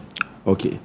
I do not clearly remember if I invited DevNest or Ivatest to the meeting to make the presentation towards revenue mobilization. Paul Adom stated in a WhatsApp message. Brother. He added, if I introduce DevNest or Ivatest to the board, it will not be contrary to any practice. Indeed, it will be in accordance with Section 188 2B of Act 992, that is the company's code, wherein directors are permitted to summon meetings through the company secretary with an agenda for the board to consider. Unquote. Now, this was not just a case of director summoning a meeting with an agenda for the board to consider. It was the case of a board chairman bringing an unqualified company to the board for a presentation, after which the board recommended it for the award of a contract. So this is it. Company now they've question one thing Manasseh is trying to tell us and letting us know and say DevNest no any advertisement is in one company. Okay. So according to Manasseh Azuri, DevNest and a presentation. Okay. And the award was the contracts are awarded to Evertest. Entirely 2 different companies. Okay. 2 different managers, 2 different people. So you invite one person to first of all do a presentation, and then you award another different company entirely. And Obedient TV's work is they approach to you, say they have a presentation to make. Okay. It's Evertest, mind you, work here one. It was a 3rd person and contracted to also come and do their presentation. Okay. Again, according to Manasseh report, he's saying the someone of Ebana said maybe say no crana, and yet the responsibility of the chairman. And you were a management and a tenancy. We company we approach company a petition through us. It's what changed. Say man petition through the management. Now we board chairman who petition through you. Now when I was someone or more for a meeting and presentation, and also going ahead to tell the management they should finalize with them. There is some sort of conflict of interest in it. Bibia kwaso dream bia kwaso they are trying to find out. It's go one story ni nyina no. Already no. We hear the first post na it looks like payment has not actually been made. No payment has been made. Okay. And the contract and say ma menye adwuma. O ma be adwuma na fa so na beba so no. Me share wo save. What you say? Yes. The first screenshot na no. Okay. I say Ivatest began its operations at the Kotoka International Airport in April 2025. April 2025. And is yet to be paid. But who brought Ivatest to? It's basically the problem. No, money no. Whoever brought Evertex to the table and why Evertex was awarded. As simple as that. Supremo. It's waiting upon Adom Chirtewa. It is a pause. And was the same. Pause or coin. Okoshia, so almost my babachino. And Okoye, and I Kiseja Ben say, Kiseja made a letter crab about saying, say, when 2 other people they were not able to meet the bill conditions. I'm watching 2 already 10 of Ghana. Okay. So the Office of the Special Prosecutor has interviewed and formally charged the former board chairman of the Ghana Airports Company Limited, Paul Adom, and 2 others. However, Mr. Adom has so far been unable to meet his bail conditions. Okay. He is required to present 2 landed properties of no specific value registered in his name. However, he has informed the OSP that he does not own landed property in Ghana. As a result, he remains in custody until the bail terms are satisfied.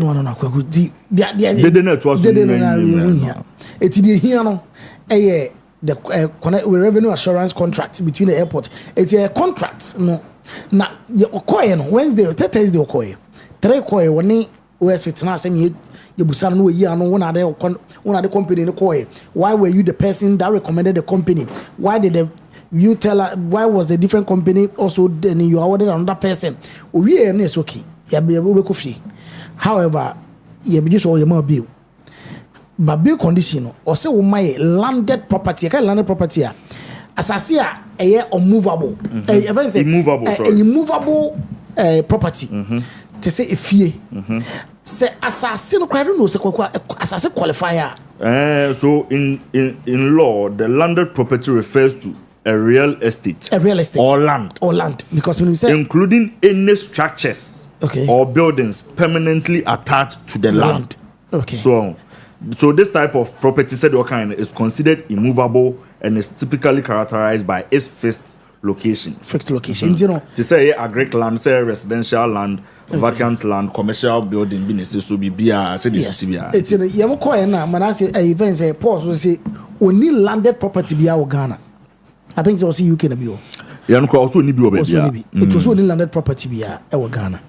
And OSPC started tell you on question until say obinya bi eti Mr. Wa asase bi da ba bi no mama pause kana mo change of ownership bi na and then it ya yensi is change of ownership bi quick na afi go asemu enti na de ho no basically desert I Paul this no nyina ni because we Manase report now clearly no money has been paid. Supreme, I'm disappointed because Manase they know once our boss kakra mama nya fair idea but more of how the award I'm disappointed. I said baby I was here dey any share any sika was here jeje ora dey no o mo ka say over billions of cedis are betimi recover operation recover all loot INGA now no scholarship for Ghana for Guama no ne almost ho chere wo mo pa yes I just say auditing Supreme and sana e bi ya threaten students ni bi say obefie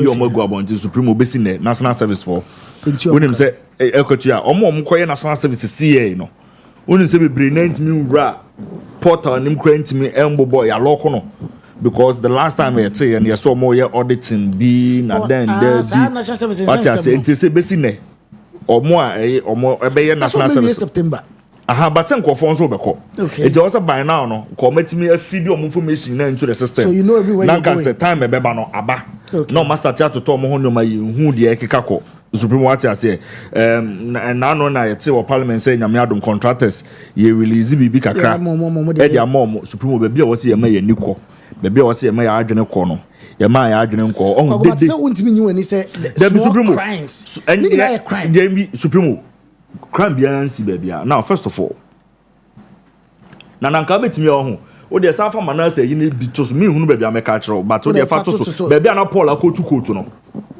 Final back to so na me hade kakra bi. Supreme so the work of the investigative journalist and shout out to Manase. I think say he's doing a wonderful job. A wonderful job. He's doing so well. So say adia a man ko forward problem with Manase no. Now the lives of Manase omo ye no mu ye ni ye. So when you start an investigation and you go into the details, the merits, now for information be time national episode what do? You reach out to the person involved. Yes, and Manase has always been doing that. Always. So Manase reached out to Paul, and I quote, I do not in the WhatsApp chat. Yes. I quote in the WhatsApp chat. Yes. So this is Manase reaching out to Paul on WhatsApp. Say how was boss, what's up? My guy, almost was study yes. Issues. Yes.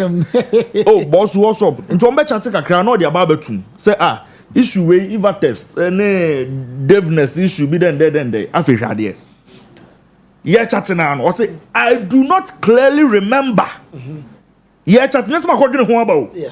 I do not clearly remember if I invited DevNest or Evertest to the meeting to make the presentation towards revenue mobilization. Okay. So, set their post. He can't say, I do not clearly remember. You cannot hold him to anything. There. Yes. Me share that sanction say yamo mombra and now be the kind and I'm so okay yamo mombra and I say so you cannot hold him to that. Okay. And this is 4 weeks after. Okay. What I say a month so I don't know because the mama here you say I think say 2 weeks ago so last week. Paul dropped the hint. Say no can't say Biana Manase issue between us. Oh my good friend Manase he called me on an issue there no to us no can't ask him. To me how long I and then this is Paul coming back. I think it's like 2 days yesterday. Okay. To tell us, say this is exactly what happened. So it means that now we're refreshing the memory. After from cophobia now say okay cophobia say no boss say. It's a friend what they from another part. So I'm going to stand by. Asem no beka no good evening Ghana na or yeah post no to ho anopa no I want to make no but me na I clearly do not remember ho no na won fama me your case near metinam ne na supreme ye wie mind you okay I say okay 141 million GRA mobilization fee bia you to my SML issues no yeah SML yeah I say o man you hui ho no mind you Evertest a subsidiary of SML. No problem. No problem. Omoni Jerry nkwaka sa asem no ne omo mbeka nyina but ye gina ha. If you this is the same mobilization company. This is the same mobilization company. Okay. What I say. If you know say your company is so legit enough, why do you change your name to lobby for a different contract under the same and then you know some random I say change you that's nothing. No, but we all know say SML deal was full of issues. So yes, full of issues, but until say you bet me achichikophobia prove your money there. Issues in there I had to say Superman 2017 and then MPP for one country about the Imarius and then I don't know man. Near himself for them the first two and missing one of them. Supremo. Ebasana maintain issues never. I am a wabo subsidiary and Supremo of SML. Even to go by the registration of Evertex. Yes. Now you can see the back on. You the question say say airport has over 1,500 people about more audits part there in Kwana or mere do say one national service person or me neither here nor there Supremo the woman yet say see fix Starlinker. Abrati TT bejina ha ono kwa no abeboko ye dodo se ne wa ha dodo se ne ye IT inclined asem ne kan Supremo meba oh Supremo I'm not being fair to wine Manasa Nasa Evertest and now Paul and I'm not being fair to wine Dabi said we can say Supremo it's all about software boy abebo Starlink abebo Starlink yes was one person and yet no yeah however Manasa switch him they won was supposed to know final to so na menchade o chim say the bremian no Dave wadwene ya wadwene no masa e no nya banku bi adi hwade o say the company lacked internal capacity yes however what the company has 1,500 employees on its payroll information you obtain from the then you get the yes or say indicates that you Ghana Airport and Ankasa, the audit and risk management compliance department, our 9 staff, yes, 8 permanent workers, yes, and the national service, 9 people, yes. There is nothing wrong with that. They all Supremo, experts. No, Supremo, Ejuma bia no. Your internal controls were employees in there no. But Ejuma no say the AC ko bia. Yes, aboka, ekwa abonten, ekoko tua. MOB consultancy. Okay. MOB had the expertise. Esaba. No about betre say yenye ya. You been away. So there's nothing wrong with it. So if this person has a software that is comprehensive enough to detect loopholes adwuma no woman yentimi detect what is wrong with it. No, but there is nothing wrong with it. But man say they come na kosi say. Or come na go say. The same company. The same SML people here. And the same revenue mobilization with GRA. Mind you, and they were paid $141 million, was it dollars or so? Yes. And mind you, yes. I'm a nobody issue. Yes. So why do you still award them a contract? No.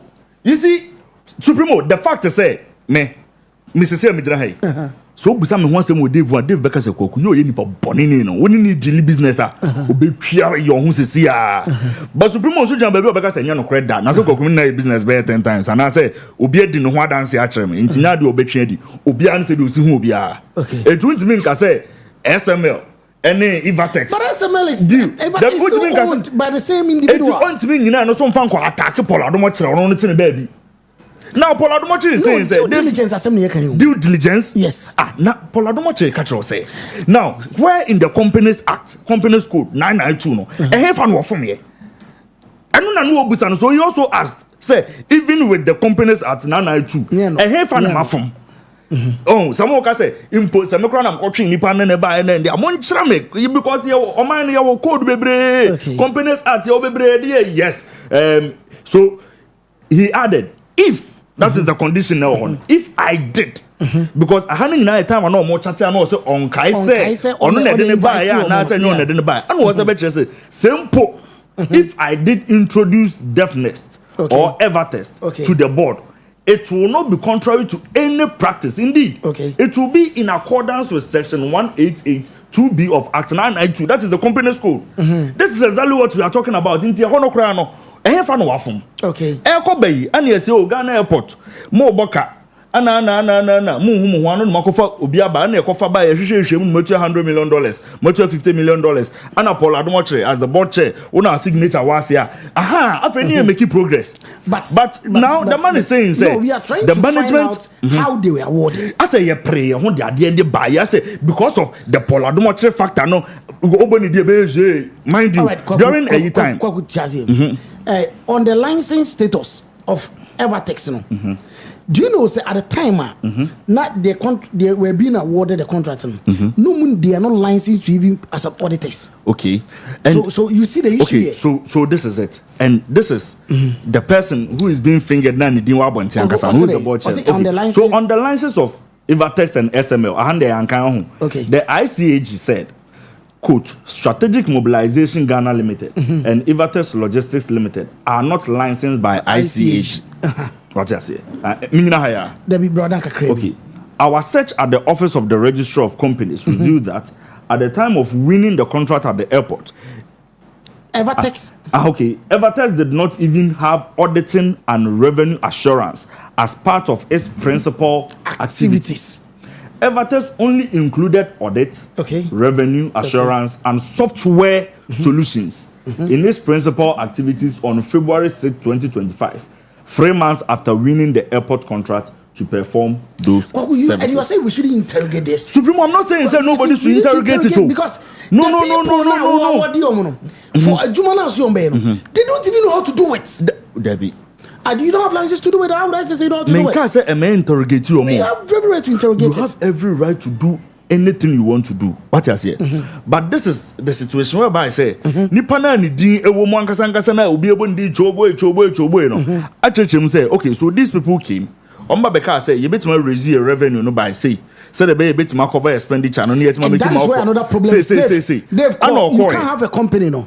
You can't have a company A no. Anna, according to him, asma akache no. But say the management also has a threshold. Okay. And omo jurisdiction, the capabilities on betimi ni obi adili within a certain amount of money bi ni ade. Say ebro so a then they will come to the board. Okay. But this is the situation whereby I say it is within their own threshold. No? Good. And mind you, men can't so some of them go for by and then them go for by. But Manase Muso issue ni. The company is supposed to be down to top. Say a bromo so and above board. But in this situation, if we board and they trickle down to the management, that is where you see another problem. Okay, so you can't have company A. Now this is a quote from Paul Adomochi on a phone call. Paul said in a phone call. Okay. Or say you can't have company A come and do a presentation and then you award to unrelated company B. If there's actually no relationship between the companies, then there's a problem there. Okay. It's minimum common good. Because I understand the problem was this. DevNet systems is different from Evertext. DevNet was normally a presentation, and the contract was awarded to Evertext. And the board chairman is saying Obadanwa, baby, was saying, Dave, brother. In a letter response, Debbie, via our checks. Okay, so our checks indicate that DevNet Systems and Evertext are two distinct companies with separate shareholders and directors. Okay. In a letter response via WhatsApp, after he had refreshed his memory on the matter, Paul said, in response to your point 5, my consultation with the documents from the board. Brother, may I read it? Okay, so my consultation with the documents from the board indicates that while DevNet did the first presentation, Evertext came in subsequently. Good, what you say? So they made it look like as a one company, but it looks like as a Evertext and a bid for it, and Dev Trust System and a better presentation, entirely two distinct companies. You see where the problem is? There's no problem. One person do presentation, then you award the second person. There's no problem. And the secondly, management is supposed to be in charge of this mafawe, no? And then say if the decision making a threshold and then we come to board. In this instance, it is board rather having all these things before telling management what to go and do. But and that's what the problem is. No, they didn't tell them directly go and do this. Because Paul say, Oshade na 7th of December makosan omkosan akra nipa asmasi signature na shase me kra minim wo hwe eti nipa ne ma meka se eye nipa asmasi board member we and as a board chairman we na ka say me enter into a contract with DevNet. But you admit say there's no problem interrogating these issues. No, because Akwe BBB say I said no. It looks like OB somebody has an interest in Evertext being awarded. Yes, many problems. It looks like somebody has interest. They should interrogate. But we are trying to find out Nipa no way interested. Just that the lucky parties, no money has been paid. Ghana has not lost a peso. Anything. We have not lost anything. So it's just a matter of if you are not comfortable, just cancel it. It's an issue of honesty. Yes. And integrity. Yes, integrity. Yes. It's cancel. However, in the course of interrogating it, trying to find the actual facts, who initiated what? You don't jump in and accuse one person. Obi say chinchina akoko sign, men konko sign. And nipa na ebo ni di kraba be jina say me kra na forgotten about it. Na mnim say so makwa sign.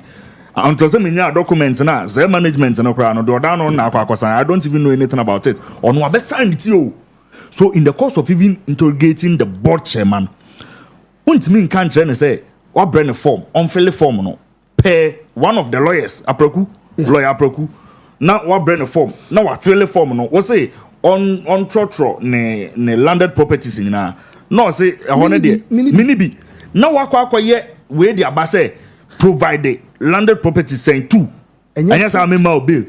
So I'm not opposing the fact to say also I'm interrogating or finding the yes, many problem. But in the course of doing that, you don't infringe on the rights of citizens. Well, I feel Ghanaians. You don't do that. I feel the bill will be reviewed today. Especially when Nipano, even when you invited him, he told you say, oh, meba. But my lawyers and case into waiting come Mr. Madaro Monday dear and Supremo it is done yenti bi de bia sema won tumi mu de yenti bi de bia na yetimi flexible so so ne ade ne konkofa nana ya homre de asem nie ani yeti nkofo okroma sei na se nipa na ba wabana sam watototo na no ne ade chese chichina mo pese oshem na ayeden. And you see emra no so very clear constitution article 14:3 akeka bibia ho say awoye within 48 hours which of course a basic weekend you can charge him onye we ya automatically load in the court and how the you can until Monday near my bills. But it doesn't make sense. Monday near my because I don't know, yes, sir. He has not been charged with of anything. You are not even investigating now. Moment to sika kasi to account to money at the day then you see airport one Supremo. I'm telling you for a fact. If say my dream say support your target and an airport or actual scandal involving money can you dig about Supremo Paul Adomachre and I want to Christmas tree once. Oh yes, Christmas tree hyping the Christmas tree of course Rashad call then buy yes no song government will buy. Say I'm passing Christmas tree. That scandal. That would have been the first thing. But a question. And you see, he's also answering. Now, are you too smart to say? On say, I na ye the boy say to dan many abre na make say working conditions na ya wo maduma ho yes unipa okofie Friday bia je ho o dey say na onya boni o yes SIC waji say and on say ma me no fight wo mo de conditions ba na etieti mama unim say ono ne de wo say owa o de tukwan nyina wa anyi bi da ono an twa ticket ko anke ninke de abeto abonta magana for it won't go to $100,000 and so I can't hear you.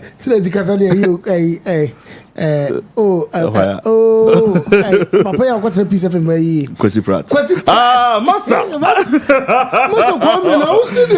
Master, Supremo, some mistake here.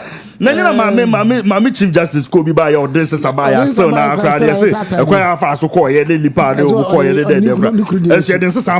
but I'm asking Yvonne Nana meaning so I message there. Yes. Yvonne Nana free operate. Yes. One year managing director of airports. Why is he not there? Because he signed the contract. She signed the contract. Sir, I would want to believe on their money bill because we share. Oh no, young call you. Yes, so no call Monday. Yes, I think say I saw it say yes, oh no Monday they inviting us on Umrah. But she's the one who signed the contract. But then Unim say so she's the one who signed the contract. Yes. So first of all, said an American. If say ni abre pa, I didn't see yen way. Yeah, and on no say you friend. On no say friend. And now share contract and as a crown and keep a board member be our witness and also be a bibia. And then now there is a new board. Into mobile and a crown, more share now than you just have to find the legal ways and means to just cancel the contract. Yeah, but yes, but Anna feels say and then call the people to order now for you to say but said this money you know said now with him. Oh beautiful said now with him Supremo said now with him your man go for anyway na current now when a current na okay anyway so Supremo your man yet say said you no be any opportunity and tie said the west representation obi adwins obi ediska and so a contract dey move and I go wrong cuz hey yes airport what disca what do ho and so contract here when see the credit when me kaise time e to abani wie no ho Paul in one of his shows said they say wo hu nneoma bi na ne raho enema na ne raho ni bi ne say nkofo no mo aban mu no mo play land om to talk kaise land ho cantonment then they see he was shocked and one person called him and I say hey master ora for no they are coming after you so to land ni bi no say bo me dey me to land bi me akwa land bi and no so mo dey serious no ka chen so unim so jafo no say Supremo land bi no so koto no say hey omunya say ska we na kokoto sa land no ono me ye ya na ho bai 3-4 weeks ago on his show no say no before the Champions League final ya omo ball PSG na Inter Milan no ana also two kwan oba ye no so o che that the year who editorial also oba ye no oba no wonya message because of internet a lot of messages obi be say where are you no say it's play my back Ghana no say I say yes here hwehwe on say you no ne say ye ma hint you no ne say a blow Ghana because name blow omo matete omo wo abanim e ma hint unya ye hwehwe on say no see airport ye careful ne ade no say to so bedure na titru ba kon so friend say wo he no so mi wo airport si a no so ye de no so asia mesia me twen me luggage ne ade no si ja no ho no kofie ono an be kan no show so I'm not exaggerating ano oja no ho ne we no ko bema camp o ko na down for bi ho no buza nsa na hey no say me ba ye say go for pema jim do me ba na maba beda also no so ye funny in that that's all the aye agrole ado also train ano say nipa ne ye 1 or 2 course no say ye nkofo e die enye o ano mo kekan na say ano ka kire ne say obesa tukwan da ben ano so o mesa tukwan me what ticket me say ko Thursday makwa Champions League Saturday na ma back to Ghana Monday because ma be good evening Tuesday no say memko no say no so information on grounds and say one here akwa on say star na adubu ahemu de ni odu ya we banana aso no sa agenda 19 about no ba na airport na nkofo bi se bisa na ade nti be kra memko nti me ticket ni shi to no you very much aware say ye be ba no so omoba e ma wo share da kra ye exclusive so ono ankasa na list wagada esla usuwom then the omo ebebe bo musu nyina yi obia pictures ni ade but ye mu man sa o But Supremo, the thing is, so Omaya BB now we invite you or money idea, no problem. But the point invite you, that it shouldn't be that Rambo. Yes, I say we will show you where power lies. Attitude no. You have woman who tries. We are sir. There be a mechanic. No command no crown. I say bad chinchina train Thursday. I keep saying sir. In as much as you know, be a because my BB can be a company and this yeah. Because at the reality is NPP for my sense form. But I could not say NPP. It 50 years from Obeba. That should be honest. Obeba. What you say? Don't assume you know. To be honest, me titi when you know. My first question about him say, how much did we lose? Because then they're very important. How much have we lost? Typically, say. We've not lost anything. You lose away, and I'm so okay. But now they poor that conflict of interest. We are okay. Contracts. And I realize that and okay SML phone crop. In as much as we have problem with SML, almost subsidiary no. Understand saying Paul Abushi and Yen Crawford, you know, ne friends be no mark boom kwakwaye. Okay. So who signed the contract? And then I understand good. And was she signed the contract under influence of forces? And there's no need, no report like that. It's in what capacity? Just because first of all, a board member. Let's assume seven I'm me a board member of Ghana Airport. Me drive traffic me te papa. Na boy bi sunsuo. No ja. Chamai. Me idea bi pa. E bit me service car airport. Eti me sremu. Wo de mam me peche. Na me ka say okay Tuesday be meet Abra. Can we come born in say just because I was saying a free management hall. A free down. Now management will not recommend Diaba. Sometimes if we do and at the time at Ghana Airport no crown. No changes not the same. What I say, a bois Ghana, Ghana. But we all know Paul and Kisia Jabe. We're General Consul and Zayn. We're General Consul. On the General Consul, you know. We're General Consul. We're General Consul. We're General Kisia Jabe Consul. And I saw the cancer bulletproof vehicles and then it's on your man and your you know, it could also be there. But do you feel, say, do you feel another was regretted giving OSP position to Kisia? Oh, yes. Sabrino. Unya me hu ne so unya nko befa fon Africa Kennedy e Japan e ka chen say my guy what dey man Kennedy kasa there be on o tiniga na hanyina that boy no sa boy no oye bad oy undin baby na Kennedy gina no free ban one trust Kisia Jaben and Kisia Jaben a fine lawyer nko for we bring so trust na say senior man there oye na adwuma kama on there Akufo-Addo Akufo-Addo boy baby na Kennedy so gina na ye say na Kennedy free the anas side na eba so the anas lawyer say Kisia Jaben so one way or the other no and so ben e was our camp no you know me as the boys yes and as our boys no mo was our camp no anna oni omo abaha na ba ye adwuma anna to ono no me de minim me gidi so wonsu nim to ono Kennedy no anas mo so ye corrupt kind of adwuma kakra popo mani gu nkofo so ejeje o ma japade ne ade aye it verify him say nya no kore Kennedy na say Kennedy na kana asem so hu eti ho na no ogina say you cannot trust someone like that because the power ni bedini say me omo power omo de omo investigation po no enioma pe ono omo timi ye no ano odin na wo ma no sa atumi we nyina de a ene wa nhwe yi a yes a hona na Kennedy free ba nti Kennedy spoke against wa cassetia because we do call or any personal nyina can be trend nyina it looks like NPP we had the idea on me but that's a point of corruption yeah in Martina Midu yeah it's send on the creative OSP yes and what the Martina Midu buy and we feel that he wasn't resourced yes because he felt say he wasn't resourced manning and na do na we too corrupt and all that we do anymore sia na say my family boy me show say we but now no the OSP seat in there what me secure na Dave Onkoy ayi omunyi Paul munyi no Paul the omunyi and omunyi no okay, oh, she no say by 4-5 p.m. be there. I have 48 hours. 48 hours, no. and then 3 p.m. 24 hours. So you also arranging before court. I need to arrange you before 48 hours. The 48 hours, my renew before court. I was dischargeable. It's 48 hours. Basic weekend. Weekend. And I know since weekend is there. That means a Monday. On the aquarium. And we didn't cast over Monday. Because Monday and Tuesday and Wednesday was my birthday. On the aquarium. That's another one the man check. It was here over Thursday. Thursday, maybe I fair. So yeah, the amount of chance. So, but meaning bill no so no. I don't know why my client say bill condition. Somebody can do a surety. I know what so fear be baby no or this year na. No fear be baby na say nye kwan paso. But and some bit ma for kwan bi so am baby. Na me say me bi. I know ono kra no. So many times o kan o TV so baby awote. Also it is a test shows eh.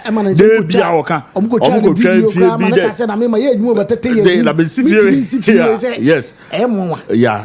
It's no ono dey bia o kan baby ote. But the first one to also just say I had to say Okyere no obo PSG Morocco di bebe ya aka broni be itete yeah Hakimi. Yeah, it's quite unfortunate. But I could 2 stories with the mom. Okay.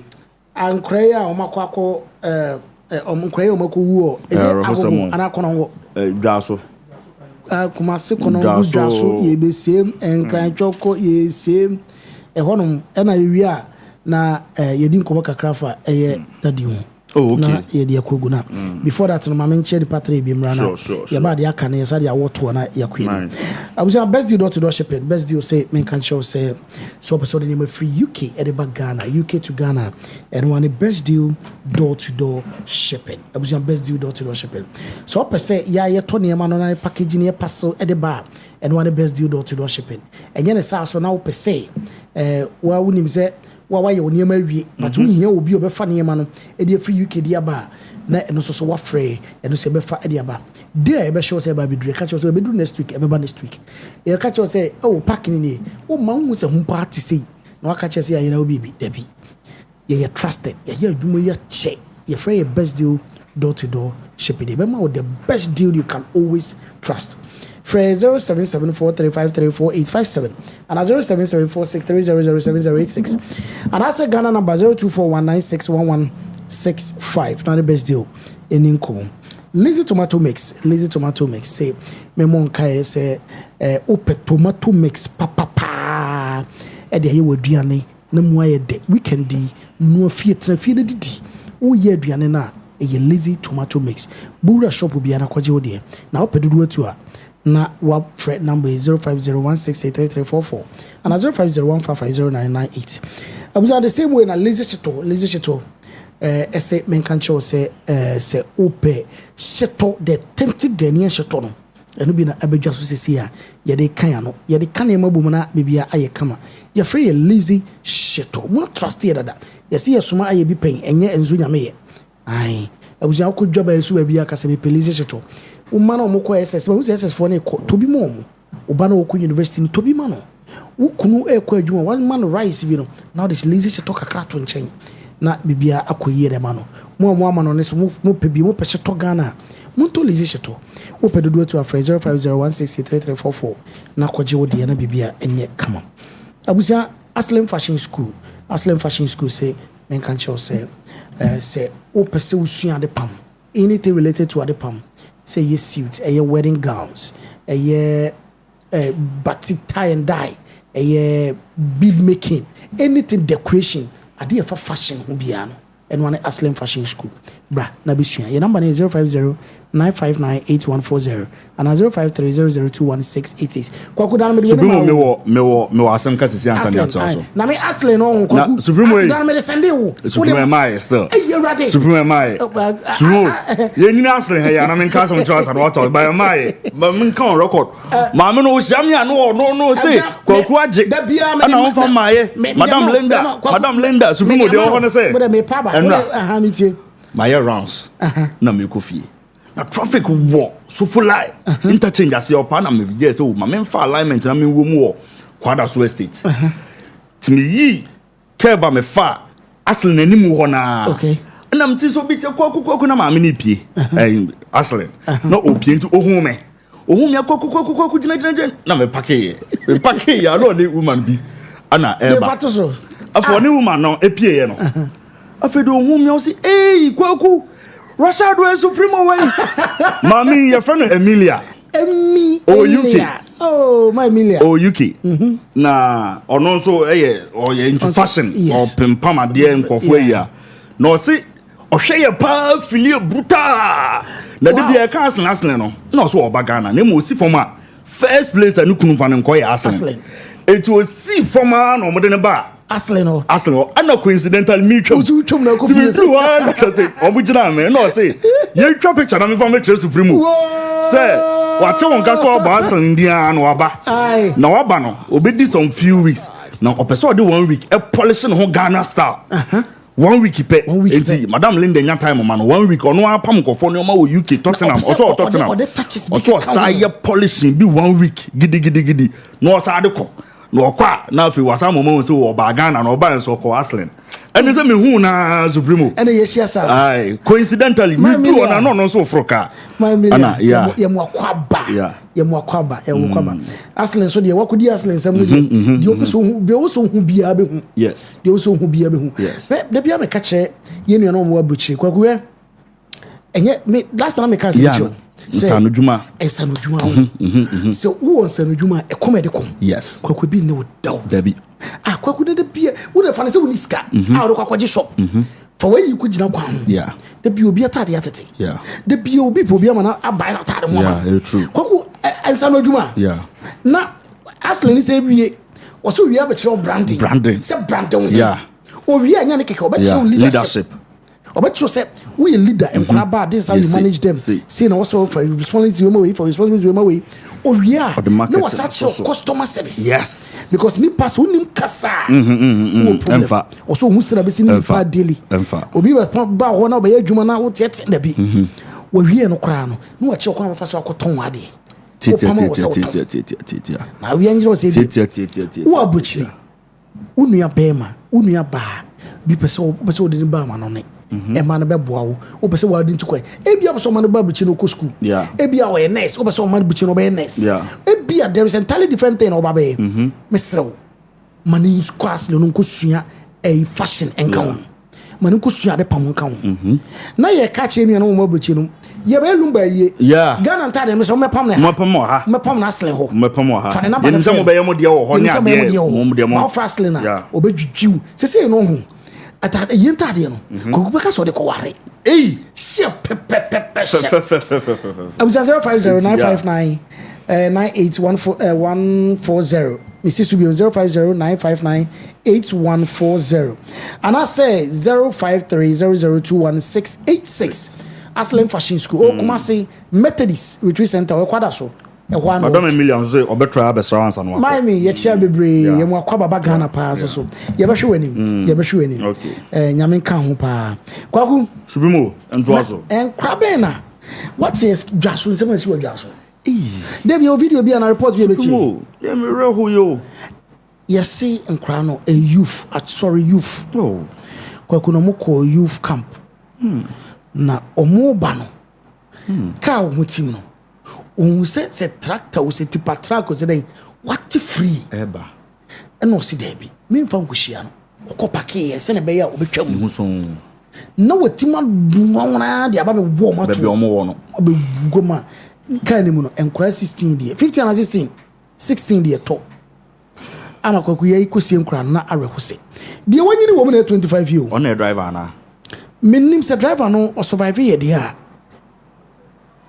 21 20 19 18 17 kwaku ayareho yes 12 nyina wo chese metie na me ra hosa me hosa se aden yes nkra mienu kra de aso mu kase yi no omu so omu so mu bi mu ti nyina no ayareho sem ba yenti report na mra ba na edin ko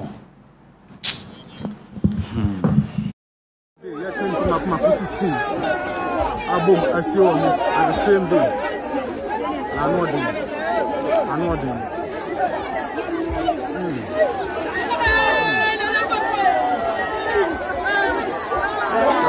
baako ana ɔmo de kɔ yi baako na ɔmo de kɔ no mmienu ana ɔmo de ba yi mmienu ana ɔmo de ba yi mmienu mmiɛnsa na ɔmo de ba yi mmiɛnsa ana sisi yɛ sofa ɔmo de kɔ yi ana kyɛ sɛ ɛnyɛ asɛm ketewa koraa nipa tere no ɔmo nyinaa ne yɛde ɔmo kɔsi amena no mu ɔmo nyinaa na kyɛ sɛ mmiɛnsa na ɛkɔ no yɛde ɔmo kɔsi amena no mu na busua ɛnyɛ easy sɛ ɔba ɛyɛ bogu a ekuro no nyinaa da ne abutu nda wasena mensa na watifu ase sɛdeɛ na wɔtwi mu yɛadini abɔ nkɔmmɔ afa ɛyɛ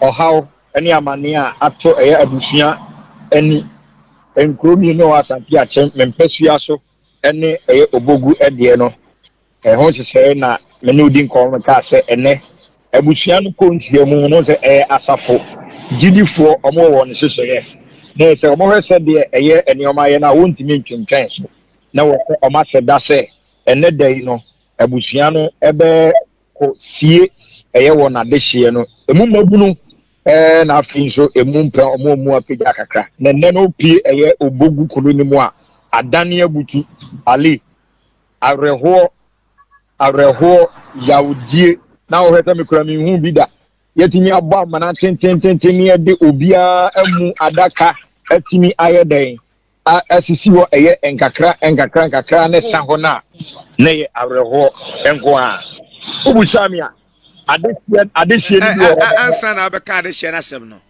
mepɛ sɛ ohunu wiase sɛde sitie wodeɛ sɛ woni data yɛ fast na kɔpɛ data bi na deɛ bra angel na ne 6.1 akoma ase Facebook ebi ana wotie radio but me bese wo de wani ahwa ade ka ho soma sisi a we yere to a enko ma obi enye data ketewa bi ma ho na bra Facebook angel na ne 6.1 kumase eno ano no ana se dankambari viewing ubenya no live be emema we omobo amena yi wo mbagiska yes or no ali ose emema we omobo amena mbagiska emema no anu de won se ani brenti yentimi emusa mo ba bo sɛ de o musi adwuma no menya sure so magiska obi ade na ho fama ne na ho ode ye de eboa de o ma se ensuo na eye abusia we pensuo bi aye de ama won o se enipa no bi no wo no a aje se on se omunya bibi ye de egu anza aha anza na ho de ne aye de aba me Facebook ho aye fe amabonsam but I time ever ready mu. Me ba chobra angel na 6.1 kuma as Facebook na be hwa de. Na de fo ni bosso na kasa kire wo ho. Me be se wa kasa kire wo ho. Hwe adaka de ye fita am se ba ko fo na ye. Ni ade obia fo ni abo ho. Ani yatu amna na bom se ya yo. Ani ya hyehyɛ adaka no wa amna no mu sa. Fita na kwan de dade ntamu. Savior Church ni mu. Ba bi o ma converge no o me som. Bema to asoma me ali edi se dem di kan no na eba no timu se enka amudie etimi de nya eye ambulance na eden editum na we de eye kia track kasie ni bi no ene ya hyehyɛ eye amuna dam na kyese areko mabuna di omo ho twifom mabuna esu maamefo na sebe obi wo obatan a ne ni fie no saada na ne mame ensan firi mu no wo mo no de kyese ebi kura nya on be toli mum ultimi se nipa ni nyina suwa ma nipa ni nyina ho ali ayabre ho sem awo ye obogu ekuru eso na ni nyina mu no amane we no mu na ayeden aba no e na kofa sa de we ya yanso daye ese betimi ayeden aba mayen so hwe ye enipa e be pie e oboku kuru mu ho no mu a ali ese wani adane kuru na dane ankasa me no ka say kuru na dane pa ali eya re hosem na yedidi nkomo akwachira eye eda enura efa ye dwumadie hu ano na won se me ne wodi nkomo e fa se edinu mo ho no mo a wonam famu nhihye mu no na ye sunsun mu hihye mu so ya eti eda eye ndra no obogu eye abusua ne mpanifu ho no won eye mamre e wo ye obogu eye kuro nim eye eda ndra no so na oba eye asante a chema atwede enso a yakoye se tofo bia so se akọ no so enu so oba eye empotemu ho no mo na bia ye ho na me no kasai etremiunu ye hwehwe a accident yi mu ye hu me ne eye MC mu adi nkomo ama eye confirm a ye hwehwe amane a anamo ebetimi aye dai atu afa ho asat endra no na nka wo pese nkomo ntweka ni ti na akose nsuo nim na so ma twe a emso mu ntimi nya dai entwe na kire se honhom mu de na na meka no awo so mu timi tu eye anamo kakra efa ho ali breaking news on say asat endra no me pesu aso de o se da na ho beti breaking news on say me pesu aso aye asante a chema twe de metimi a confirm aka say endra no mi hunu de na me nti na mi hunu de nso da na nanom ni bi ekọ esuo no so ese omokoyi apaye na wadawo ma emebo modern na won eboa ye na yetimi nya evidence ho no de be kire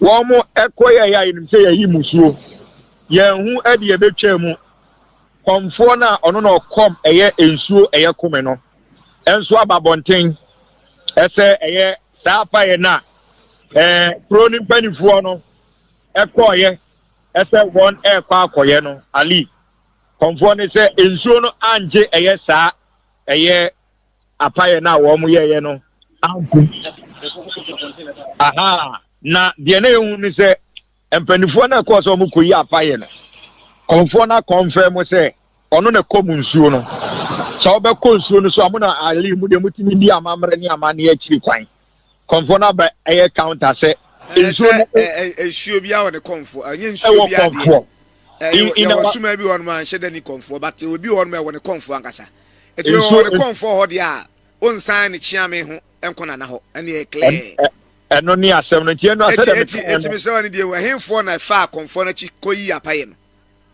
kronim panifo bi se hwan no ebi bi se me de mi hunu aye ohene krom ho ohene krom ho ohene o na krom ho ohene won ne konfo tabti sen a wokoyi apaye a wan frɛ konfo wa bra nsuo konfo te ase se wo hwe asem ya busami dia me ntimi nyi ho na no na wo hwe se de nkomo ne kwa na me hu ni se ebi ohaw kakra bi de ebetimi aye den awo wo muntamu ngo sana me hu no sana me susu no na sabe wo obrimpon kura wo ne osuma nkwa anya asem o de konfo no ka ne se ohene no akofa konfo foforo baabi ese omeka no ho na omunyi apaye na no na ho na no konfo se nsuo no o ka na em se konfo no betinka hunu de ekoso de mo ye baabi a ne na yi no sunyina wababontia be confirm aka se ali saade na omokoye ye no nsuo nemu wasa ka se emusuo bi na akoso okuro nim wo se omutimi ba na nka sa emusuo no se sa o how na ekoso no na konfo na confirm se mu grofobia ye musuo ewo kuro nim na omamba yi saade na mfiri wo de a ono no onkase bibinsi na se bibisa si bie mu de a ekọ saafo no den eso tie no de confirm se sa apaye na one friend say wako yi no apaye no ensuo no ensuo mu we ye konfo na numu ankasa ekasa na maker na wasa ka to so se I was say musuo na nipa bi okire mu ampanifo bi aya amanaka ensuo no wo mombra na de wo se ye di tuye no ye de atuye tie mi nkomo yie ali na sa wo se tie nkomo ekoso wa pare no na utwitwa bi senia ni susu ene dia mete ye na etrese kronim panifo na nkasa so ahunu se won aye ade bi a ede bone ne achiwade abrichie abeka kurodua no na yemu bi no amama bunu ni nyina no kura no ani abre se empanifo no de na omoje bebi aduru no aduru ani bire ali aduru ani bire yenim de yempanifo no ade a wo so omokoye na sa hawo ya eba no etimi aye den na chese enye wanwa se ohene ekofa konfo na chiko yi apaye eno ni asam na ali eno ni asam no na mankasa kora no chese nkomoni bi wa ya me pese ali me kanum framam asam de ebi da ho na mudi mani bedi akire no mo nso mo betimi aboa ama no kora na sebe eye nanano mo nso a omo asante mamu niema e chia wa mamre ni amane kwa so asante achema achede no mo a mutimi ka bi ewiwom na wona hwe e ma amane ene ne oma gina wo krodium na mpuntuo etimi koso no mo so matimi aye den aboa eno na wo kan wa mo atimi aka bi ewom sunsumu ana se de be fam me kire sunsum se ne obi kan se na wo kan na asuma kwa ahina sem na wo kan yo na asuma kwa ahine ene na o se tutumo ye na opemso mo wo mo na on se omo ehwese asanteman amane ni amane no na wo se timi gina na no mo so timi ye mu bi de ye gina ba mu pray ye mpuntuo no nanso no mo so ewo makwan bi so omo so timi boa na no so atimi abeka ho nanso ba ye die ni mo ne dia e na meka se konfo ankasa bekasa se ye mpanifo no ebinom no oma ye nioma bia ama enioma ye den atia ama ye mpanifo no nka sonso ankasa ye mu na agi atumu se no mato wo mo nkra me no kasa wi ali ye bekasa kire na me de san komo ni nyina ye den ama se no mato wo mo nkra se wona fom and nkomo ni o wo ma fom no mo na ma twenchen wo mo na ase eti se be ye mpanifo no bi ti wona o ma twenchen wo mo na ase na se munimu se ohaw bi aba no how no kese nka mutu ho anamo na de ohaw we eye den ebre ali ene nananom nyina ye corrupt na nka na ofre ba komienu na wo twentwan na ase konfo na wo mkofa no se o meyi apaye no wono no wonim se nsuo no wo konfo na wanka ho asem a ono sabi carpenter ni obi akonya na ache a de abrewa wo na otutu abubo mfufuro na ze o yonko befa ho adwen no sa konfo fufuro no wonim se nsuo no wo konfo ali mi asema mi bisa me ho ne se de binim ne se me nim de kakra fa ho ne se empo o ko obi aso yeso e wo se odi kan kosi ayesa ni pa ne so na djuma bi wo ho no ma ono zo atimi a kire no watimi afa precisely yeti ayi a program bi aba e Kumasi a ye nuan Angela FM e wo enkran o mesie so se ye enkran na ekoso a ye kwa ekosi won so sa na ye no eno ni nkomo no a e wo ho no na megidie se madawma mo nso mo eboa e ma won na ka bi wo mu no e beboa ma san yi se we no ye tu wa se konfo se ayi what say apai na nananom ansum it was so mo ebreben na den no monyo ono de am se waka na am se se de meaning kasa yimu etie no wodi ka kwahon komo a kire mpanifo no na se de medical ka ne se am se eho entwentwen ho no ana se ntem no ewa no na masa ohawo ye de eba ono de waka ese sabre ne o se nka yebehunu na ono so kire se yebefa we ni yetimi aye de akọ konfo ne de yemfato ho se ebiri bi saa nsuo ni mu ho na em se motorbike bi ekọ ho ema omo ye ya fa tire biem se enka omo ane de nse kogo omo ye ya omo antimi until se omo kọ frɛ ono na omo be ye eya amane ni amamre bi saa bre na no omo timi bo modin ye de eyi saa nsem we ma me hunu se tumi na em se bi wo ba bi na obi a ode na adwuma eti no ho mo famu de na me de ma bi ani kakra e de akiro ye de ye honam famu hihye be ma ede na ekoso e wo ayi konfu panini ni wo hintem o ya assemblyman ede na ekoso ya ntimo teto ahwe obogu in tears awiagede ye sedi padunson e wa mara ba kum assembly de na asie ekoso na nanom ntemu a ntihwe biriche kase se aba obogu man e asante asem ye kanu Ali asati asem ne yeka no mi akasa mi gina wo as an assembly member me yabomdia me no kasa mi yabomdia amede ma asem ato na nanom anim se wo mo hwe na se nsuo na da ho no enum na eduabo no ye den e kroso assembly ma ne ne yabomdia yi assembly ma wo hwe si mo fra yi na nti dia ko bodua no ne ba se na nanom so amfa amamre kwan so omofa na na achi ena ekoye amamre wo so omoye ena akofa problems bebre e dia ba kwaku road accident here. Eya doso. Another video be ana VIP. And nanka me refer okra. Similar a you. Similar.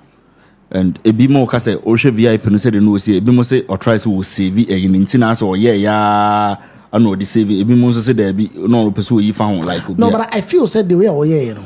Once a okonechia until the car is slow down and no breaky car because when breaking us a car get to a bar, it get dangerous. I think the driver was he did well. Now and yes, was saving him.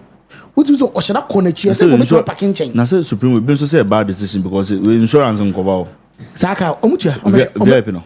You know, come really boom no. We saw to be saw to VIP no. We saw to be that is how it has always been. But kwakuya kwan kasa kesia keto e na kesie dim ano dim. You started a program no. And ye dim komo ba no. Obi send a message via YouTube. Ama mechimu ntem kam hwehwe. Wakasa on do pese ye lead or so. Yes. Bless Asari TV. Or say I call on all Ghanaians to embark on a demonstration to the presidency, demanding the construction of Kumasi Accra Road, because it's about time we put a stop to the rampant occurrences of accidents. And recently, I think the president I can't want to address this issue. No, also a total bypass. Yes. Also a road minister. So I think that Rachel said they or no so. Almost total bypass. I almost for crab you. Some year plan for Akunipa. Nipa be brave. I call a brand new so move. And last year, a beautiful lady be so for butcher, but we are before we brave. We are on the picture circulating here. Akunipa. Okona be dress from Jema. No, it's a stretch and not track on ongo. Na nam kwana so ya kwe ede kosa dwaso junction hono tram also junction dwaso on de ko hono ehu e portos bi o kwan nim ne ene ohun ena se udru ukwaka na railway bi ho ena se abe old ena hono na de na piepie to me six hour time no ohun eti no Ayarabusem because we share pan sunum na we there na baby busa imu de bia musi enko asore dem kwaku ne bia enko asore dem na we ni dia kwaku supremo say ye wo de honhoma fam ana wo de honhoma fam we eni asore ni ba bia o we ye honam asemu ade o se nyankopon o te so hwe se meye we nyina de amamo mu hia nsu ni mato nsu amamo mu de nsu ne den some of the afuo na mo adwamonu ane den de mu hia wia na me de amamo mu hia nkane a me de amamo de mu pebia me yamamo na se mo nso mo de kakra me de ma na adwene ne kakra no ene de wo se mbe nsu a mo nsu a mo ana mo ha mo ho we he sa ato ade we kro omure mfi da masie nkwada dodo se yabom omure mfi da ede nko a omure mfi da ede nko a and I like the fact to say well bibia no on say wa beka say wonji bibi ni no won so wo problem so ti wiase na so wonji bibi ni I still like the way you nyina so ye movie because first pana and keep kwan can discuss road accident impo ke beka say ade kro no makoye boni ni yes but say no we are looking at what you say ye na ma previously na ma aban bia no so bia no mo for mo hudi because obi beka say o mo nkra na kodi boni bi yes and as kro no makoye bibi na so twe bia bo mo so ana den yeah, discuss your coin. But have you look at this from this angle as well? Casa Cassie, and in Ketway the BI in an crime tree. Yema. At what point in a bill say Casa Cassie no coin? Saloon cars name a Mokweni. Tapeni bedrew. I was you draw, suppose you draw. We almost all more coin different you crazy. I was almost started to know me. You never be saying more, see, do more. Because Brenner, you advance too much. Yes, some factor that. No, Accra no. I don't know if say still never so. I say I lulu time and no more year. No more kwan no more faso. Oko faso be a police batch. And sa no mani nyina no. Na ye nyoma I was say ye embrace ni appreciate. Ya hani aso odin o. The other day on obi pass a comment bi ohun. Mse bi nimbe adwe bi nimenya adwe. Almost say nurse for we school almost control the license exams. Teacher for no more doctors. No more tro. Obi tro ne de. One for na you won't go for so a form of because we are any privilege in be free, but we go school cry. But near Pekon be so yes, so I call driving schools and then near man license no the chica. obi kura no ma driving school no kura wanko no age but the one ko school kura no driving school ye then ye kire no ma ne hu ye kwan be so ana ostimi read say we not to say bia driving school for no be ka kire o say wakobi da am ka kire o say wusi kwan so abe hu o kona abe hu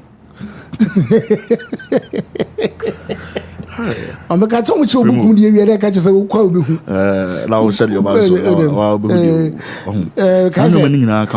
do check me motor tree there come one to beto ba ku bi asa ona there come one yeah order ba ku ma wana motor mo have catch me say to be jame oh still na me ntoma so be man no drain no and I still be man no drain no about better see later kwase wa catch me to be jame say why catch me say we be so why say when my starting am me dey ya found what you motor tree I check as I said that was in 2010 or so 10 was 11 honorable there come or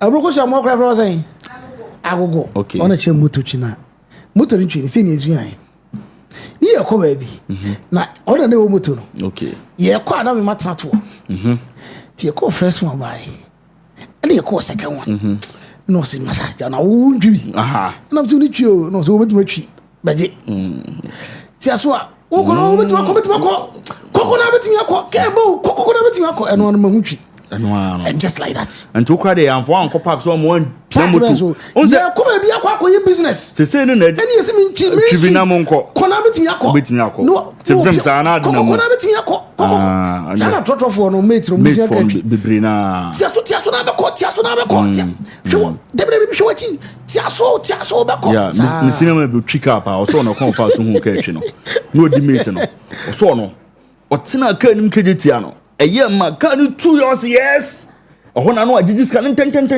to mundru cultural center wanya no waye no ase ogya ka no hwe ne boss na fi observe there observe sa o yes a debi o mko ba bi o mo bana ne boss be yare trade kwan mo ba bi o ye no hwe nye obi anso nim ka etwe no masa metimi dia ko so e obe den oh no yi e no ano no and is what so Supremo a problem kesia pa in as much as ye kay roads no wasem no kwagu over me almost statistics and I looked at it about 50 to 60% of accidents on road man made carelessness no drivers no it looks like obiye pentem hey we are so much in a hurry going nowhere obiye pentem kind of first na me ne bra kwabena na ye kwa akra akomidi jim ochamu no satem no to na mzo kwabra kwa kwa jayu no se kwa kotunu to ai je kwa no jina ho yeah it sometimes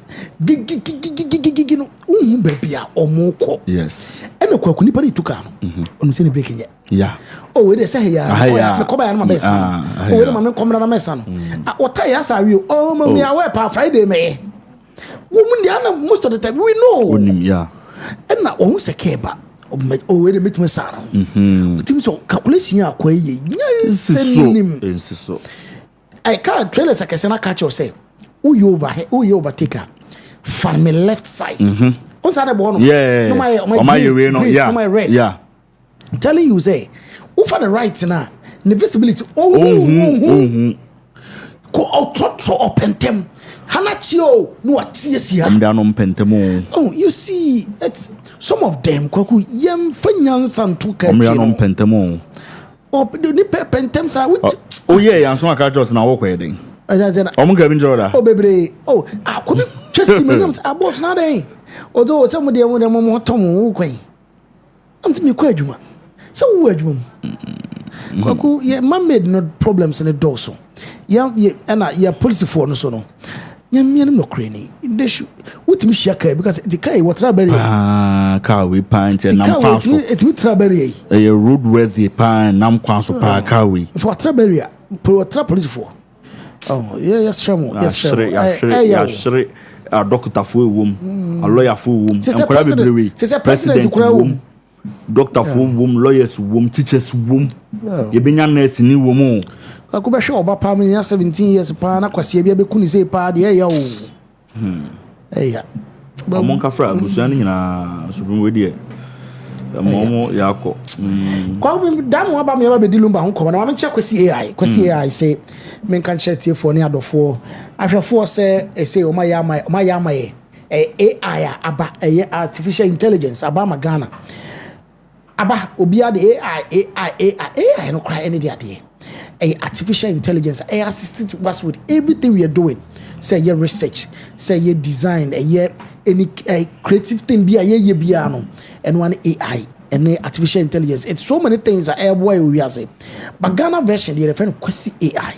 You no more woman on it me and ma come one boom no mo develop app where the abase me boy. What the say nyem na me call Google na me call Debbie. Ufa phone and what +20 +201 97980148 and I say obe WhatsApp it we internet we say ode kwakwa waste babe kwakwa prebia just call them because I have this research question I want you to help me with. Now the question I'm on obe solve more solving it quickly. Obi also so a opadwuma we school opadwuma wo de say you call and also be WhatsApp kwesi AI. You know what chain say maybe I did management and I'm a opadwuma with this particular field. I was almost so obema direction what chiro baby adwuma available employment opportunities so now do dey call obi also ono nan kase na adwuma opese on fanipa but who so on print posters so onye den frequency ya na ka kire no obo nse wo hono ma be start anya course because you can put your work there and also no omo pa adwuma so betim dey ato a school for mu dey ni bo homework ma assignment ni nyina ye kwesi ya na kwesi ya se me san kan kire se o se chiska from $500 to $1,500. What do you say? Obefre na wapitch. You call and you pitch. Friend number no +1 201 979 and 0148. Ofra. You tell us the story, the business you can do with $500 to $1,500. Now you who can be fast for free and I WhatsApp it. Na bibia enye okay.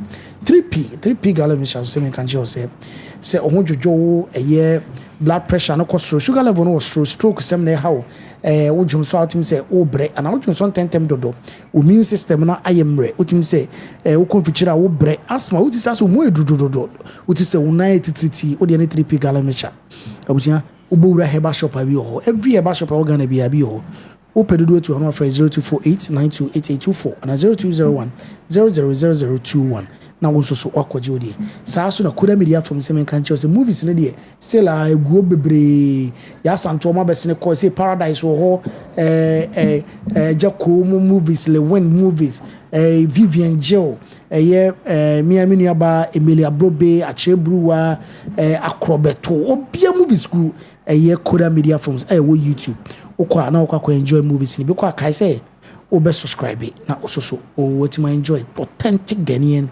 movies na me go so kai wo say Anasbo Enterprise POP hina no Anasbo Enterprise when POP hine e Ghana wase wo POP ben na wo pese ye bi ma wo ko POP bi oba bi a wo say echiw etache wakoma a wunya ya e ka wo so waye bi aba ofie eno ane Anasbo Enterprise ene interior deco bi a wo hia bi ano eno so contact here na yen sort it out na yen hwe bibia na enye kama emfamo number 0246113461 0246113461 kaisa amanfo POP edwirigu omoso enkofa nkwanche bi Afranas boy sana Zelvi construction will say memon kai say ufie no yenim si brani nsi mo wate in fact say them offer CB na me bra bi na me na bi debi brano nsi ufie no general building general construction e be mo damness treatment bra odan ho fufu na the cent bi abegina ho debi brani treatment telegraph to e be mo stamp concrete yenim ye epoxy floor ni nyina na be ne kama ama no na Zion View Construction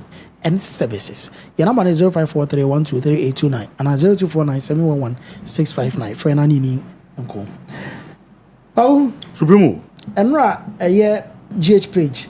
Wa uni aba Abukusu akosa Faustina Fusu.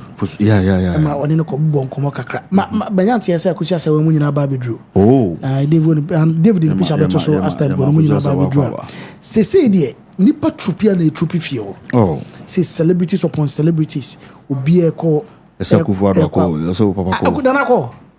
Nana de Obenya pictures amaya na. Nana kra ko video. I see video. Good. Eti abuja wo de yen konko share sa video na wi a yen tie Faustina Fusu. O ka kai ne brand camera na. Ya ba di o se kalumba asem. Yes. Enya sa enyi yen hwemra.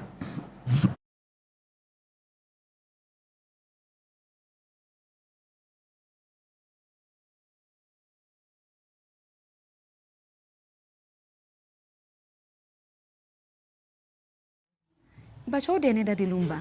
Many are I'm dinner. Oh, me. Mamma shedding, Mamma Yako. But you didn't say. Touch on the first thing for you.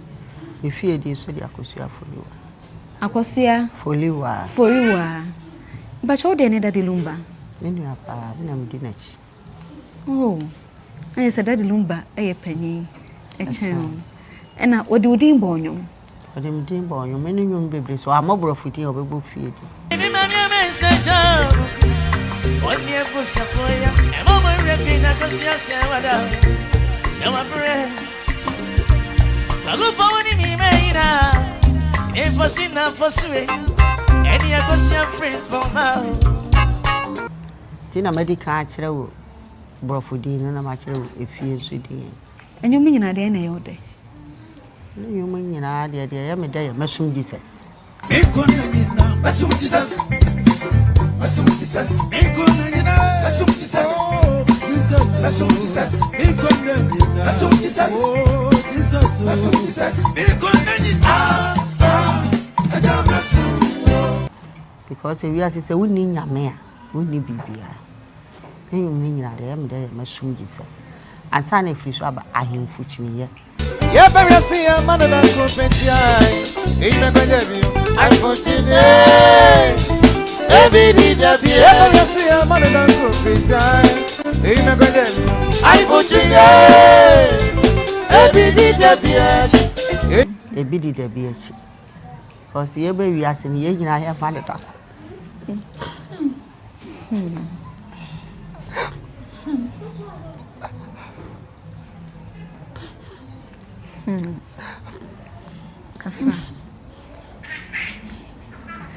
Oh, me, na Mamma, me, Miss Anna, and Madodo, you say. But I am answer. I am answer. And mammy, you please, I could have him for my and a penny. I mean, so my last tea or no say. Yea, infin. And was I a bam about I am a back of it. A bam back of a champion. Oh, it is me and Mrs. Said. Many abrepa. I need the mujampa. And the apple. Hey, mamma. The Biani at Timo Mammy can Bramo Papa dear say and shed dancing in can be prepared. Papa so far, so I don't hear you. Or no sitting in Yan Samboy.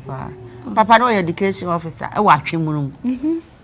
A trim room matters unity. I want to know your friend John saying, call you. Fire father the Lumba, Ninyanemu, and the Munyanemu, when the Mamma Missa.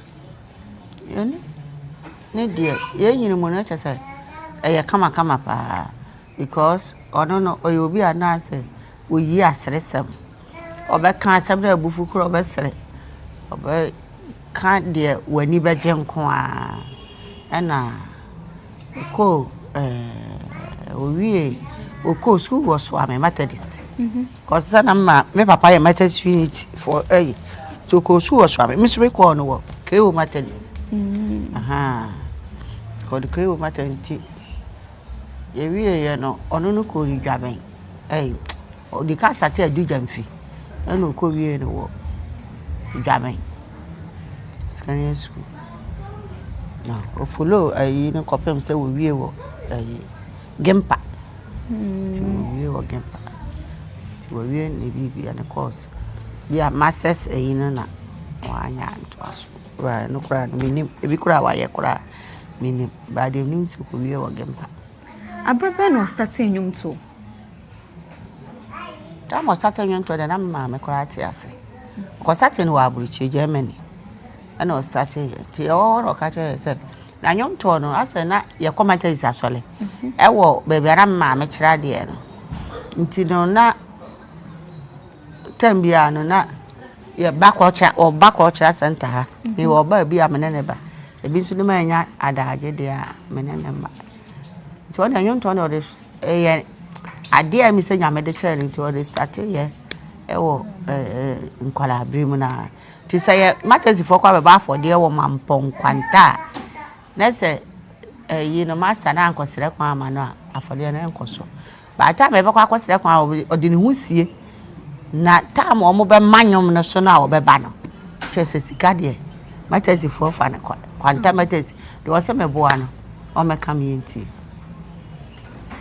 enyum to no nyame achede adom achede adom achede nyame de me nim no ana na wa busua nim ebia na papa na okay na me papa bi ba setete de emi se mpie enti me mfa nka asem ebere ntimi ni enti ono ne de adom achede because wa amfa obia ansem wa amfa nyumtibni bia ansem ene nyame de pagya no abro Daddy Lumba baji din obey Daddy Lumba unia wa hu se unia baji din na etisen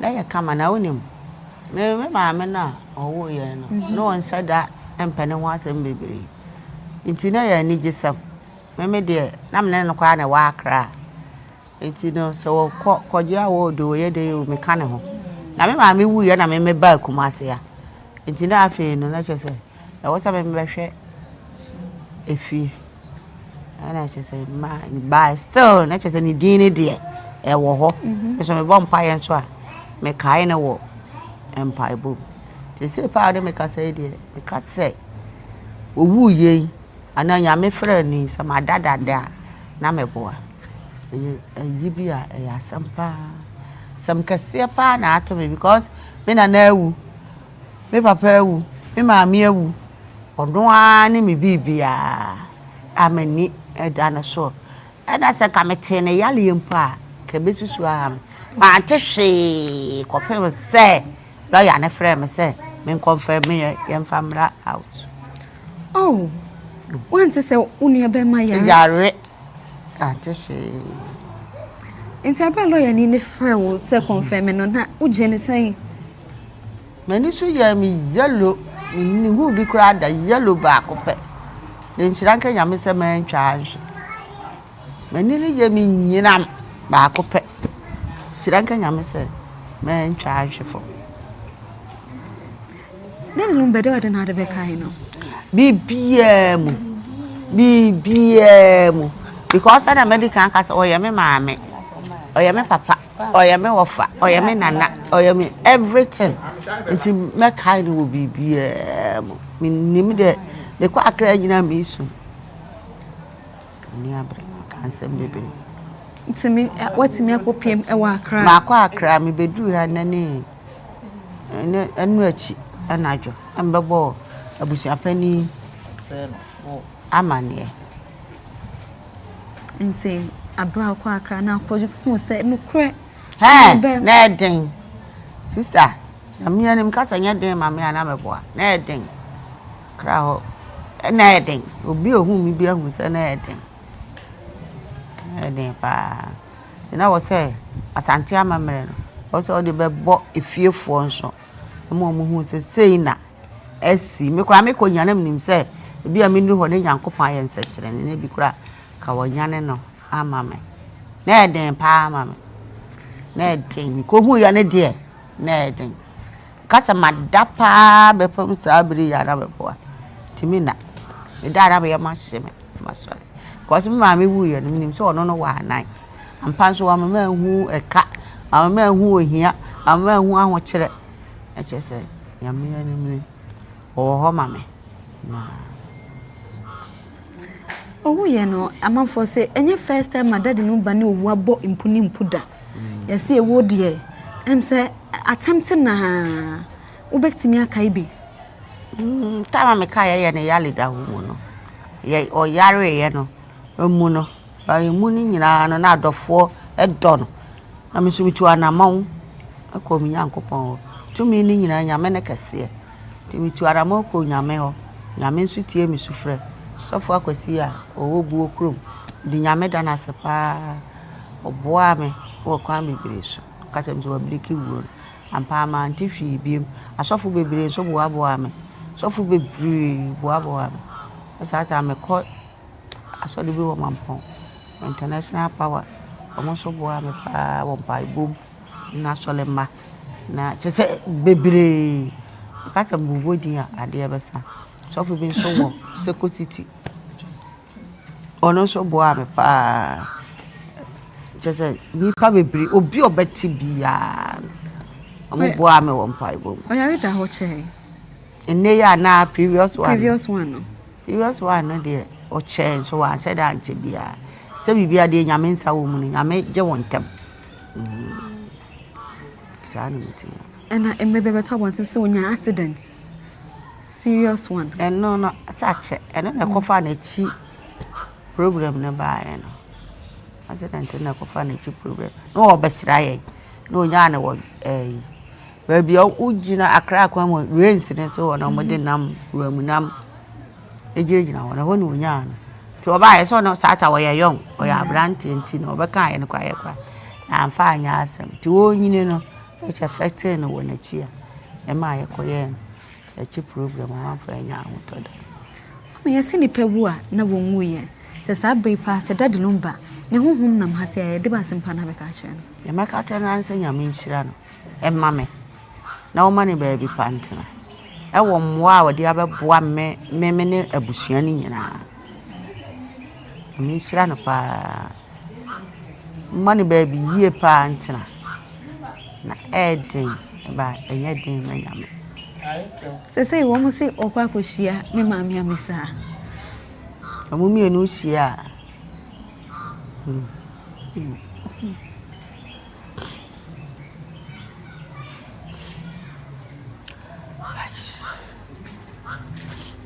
amumi enu shia de ba ka chira pa se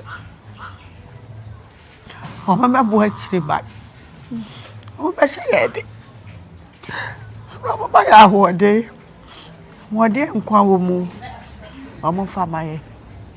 E bibia etoto da kwa so. O mebo aye kopem se. Yansu ye benya aduane adi ana e benya nsuo pa bia. Ya beto a wo mu. Ti nyame fo mu sie ye. E dey pa. O me. Kafra. Enim se dadi lumba obonwuma ansa na beti ase no na ache yi pam nanso wonkrofo bi odom bobo nyom aside kokura no mami ye no fraton omo na ni mo odom bobo nyom onim bi ono na minnim no by ono no ko ade minnim no by me maame na damfo no me maame kan ne ho asem bebre e de kire aha na ni padua de so no ware broni na ni padua de na minnim timi nka eho no asem ni bebe ba di din de mete na ka se me maame di kan ne ho asem e kire o me de mbese eja ye de kire we kakra obetimi ato numba nyumba akwa mayen Jabri ya me wo mu oh na mo am Jabri ya mo am awe ho no so nti sese aye ni na wotwede no ho ntoto yen so tesen okay so me kasa me kwa akra no unso already kra waka me kwa akra no bedru enani 2 days na makoba busu apani ama ono so onne dom e kwa akra omo mbae nti yeso omo bedu nti ntoto ya omo ahihye no omo ka amete ti senka waba ni se metimi e de afa wa yesu aka akonya yesu aka enka obi a atibi omo meka ahwe nti no nti na no pe kura na me sorry na enye kura na me ntiapo ti ai prince afrem odobroni ofrem se me mra kra na me se mama enye ba ono tie me kasa na ono ahu se enye nti bi any time from now meko na mkutia me so me dia besem ohia wo ne nchen pa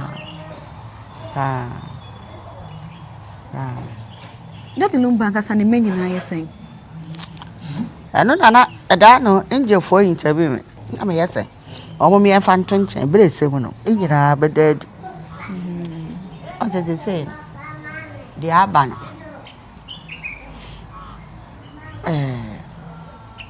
abawo niama bebre mu ti ono ne ba bia minim ti enfa ntonchen kakra ti die besi bia ne sabba sa ba bio sababa ayie mu na wotwede bu mbesa ba bio ti die besi bia mama ate die wo bia ahase ya mo yesi dadi lumba ene sie ede mane no kra na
Yes, sir. Very well, thank you, sir.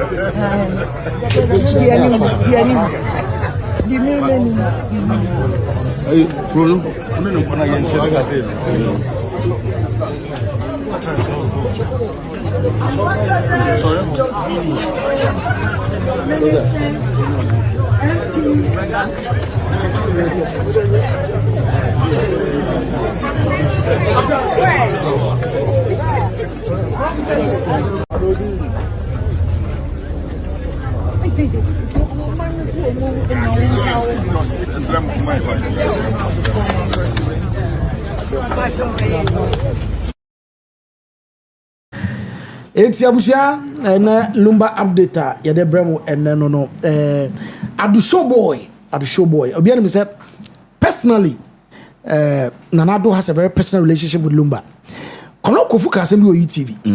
Honorable Kono Kofu. Honorable, yeah. O kasem bi say, but let me what kasem no say me chill that Nanado do bodo that Lumba. E me Kono Kofu. E na me did Nanado e ko Lumba fie. Hey. It's a story no. Wasi wono Kono Kofu na de Nanado e ko Lumba fie. Enye so Lumba ko Nanado. Dabi. Nanado pa be movies are the nice so feel to that you. Fami Kolumba fami kwachia no no fan Nanado e de ko Lumba fie. So you see how are the respect no do the Malumba no. Yes, Kono Okyere TV one lady now news no come story no say Nanado ne Lumba no de don't go there odo nankasa eti who say everybody knew said Lumba was not an NPP man. He was a fan of Nanado. Oh yes, under a Nanado man. Yeah. It will not hear human Nanado. Yes. Yes. Or no Donanado Ankasa. Yes. Indeed, that was their relationship. And I could just say was on a campon. Yeah. So it's a campon. Nanado if you need precope. It's on sono. Nobody be there. Debbie guy Murphy or social media. Okay. It's in another campon. Correct guy. Campon so near in a coy on a akuja se wabai on a kofano and then a year round son or then a coffee bibia in its order. And I won't be na it's here only probably case mako. Case but case it's just why America class when you know case someone in case but case my general now what you now what say we general now what say not can yeah we general what you no yet a comedy, stand-up comedy, no and ho ba on kana dem. Sata yeah. Oh, very fit but dinner no is me show some of the best and am yo. KSM yeah, in the Canada Japan so they can no. And I only tell me say Nanampadu wife soko. Yes, Nanampadu. That's wife. Yes. No, what he say? I say if you say no free mo no. Senior man and sort no for the upkeep. One na sorting no. Osi Lumba and sort na. But who said Nanampadu had no influence over Lumba pa? Yes. So you say section there been Nanampadu yakwo. Oni yakwo. Aye. Nanampadu yakwo. Nti or no so. But who say omono mo nyine no. Na Nanampadu na no mo show. They were the people they were. Yeah. Nanampadu mo ayi a friend say akwasiampo for Jemo Black China J Adom say these are the legends. Yes. These are the legends. And you so alcohol Pozo Hayes. Pozo Hayes me kind of Pozo Hayes and so alcohol. Pozo Hayes and so alcohol. Otina kunyo. Hey Pozo Hayes and say say the new huni TV so that not to na sa pepe the good old Pozo Hayes is all 70 years. Looking very very good. Looking very good. But Anra okay, Sibo Brothers. Pasolo ni nua. Udo ya mefe. Piesia bana soja mi amewo. Who says Pasolo's wife adan sabunkum so? Mente. Sibo Brothers me feel you July Pasolo's wife. I think that Connie Comfort. Is not how you see the also. Oh. Pasolo. They be on don't call, but the person chance on also yes. Hey, Sibo Brothers. Yes. But the number here is said that sister or Mrs. Tapena better and chetafo. You know, na mente ba no to etu ena ma me hu Pasolo hey o tene no mpo bon say aha legit for tell you so no pa Sibo Brothers me kai omo pa hey, but it's sad. I don't know more. Promote old songs no cry win old songs cry win also your old music library be an museum be last time me check here iTunes say me pay omo me kai pa win bi we press obi smart se be bia na akọ upload go no didi ho na ha adwen sa no wanu timi fan fare so ma mu feature wo de ubedam za no so be chama ha adwen entino adofo akọ na Lumba na no is where you be ayako adamfo akọ cheda so akọ ai ana kwa mi region Kwame Jeans wako. Kwame Jeans na story no. Kwame Jeans story dey me to da na have you. Ade. Ebia there is going to be changed. Ade there's some next year. Who say me 100 Lumba e with Kwame Jeans. Serious sign. I say ni growth no atrope. Oh, say ni growth na atrope. Ana hu e. Oko. Say because chada share no. Chada ka chen say o no so ye nya you na chada ka chen say dey touch no. Because personally, I felt Kwame Jeans was the next Lumba. Unim the only problem with a next generation na eba no mo Afrobeat in her life. Problem. See omo nyum na too predictable, you too raw. Like omo to nyum na me do me feel you me no o ma no melodious na onti abebuo bia wo onti kasako bia wo sometimes onti ensa antwen ko wachin ko say asem no kan no on man you too I say but the aka kan dey utietia supremo no mo kan sem storytelling ne and ma ase tell you a story penin for kakra fili akwaboa ne style ye na nwom na ne ade but edru ba bi kwa no so go hu se masa one five na wundidi we no too much we na wundidi yeah. Oh, honestly, now me high hopes ma Kwame Jeans. Or high hopes part ma Kwame Jeans. Can promise 5-star general. Yes, they are all in their field. And on Monday, I say, "Is no my na bro for some." My man say bro for 72. Family cry first. Na you say, me jamasa. Then woman you say who the omo ye. Oh, na say family na say if for no music for now oma share come out. Oma man award man 10,000 Ghana cedis. On na say high life from them. Kofi Kenata. I want yes Kenata. I think the album is amazing. Antiama. Beautiful album. Very very beautiful album. It is one say one but this will be 2 abontiana as a nkora bi 2 na mo. What said is it no? Yeah. As a nyuma one say it no. Yeah, pure classic. That Lumba I believe say Chana I mo kona padumo kono munim se ba beshim. Yes. Ebi yasin pa emrewa me panyfo to sa na ko maba wadi. Nyenza no maka. Oh and dem nse dan nimu de. Oh makomo say na Supremo na kwami jata de ayi. We no de ko chia Lumba fi. Ghana for senator de no. Ana kwami ji no. Kwami ji na bia ni o. E bia ni na se na me hu video yi o. Okay. O sha Ghana. Sa ada problem ho. A problem ho ba. Sa yen ko panyi mu nim sei. No papa you refi. Oba no mo nja tade yi. Refi do say. No wa hwehwe afro ni buat bi ni yi. Intelo say dey hwe ana still na problem ho. Have the high hopes man pa. The way I rock star until also moti say on aside bibia no the brand nso na namo and I still na but Charlie but yeah rap doctor so hey what does that mallet call you as a mallet no credible I know anyone no is a mallet no so unzo wenyini yes ana and to no is a mallet na call you oh nice and how me you know why na be media for media initially me hunam ka say Tracy husband but enyo no ma jam kono Tracy husband be Tracy be okay o de Tracy be watch it but enyo no ma hu ni ye oh bro for ya could ono me yantie so be call Wednesday no me yantie so be call Wednesday no no yes unse yin so call enyo ba ko me de pa Supremo high life song em de pa ya kan high life asem Suzy wahinia oyeba kisi odono enyo ba ko em de pa be be em de ne trim adana mi do bewo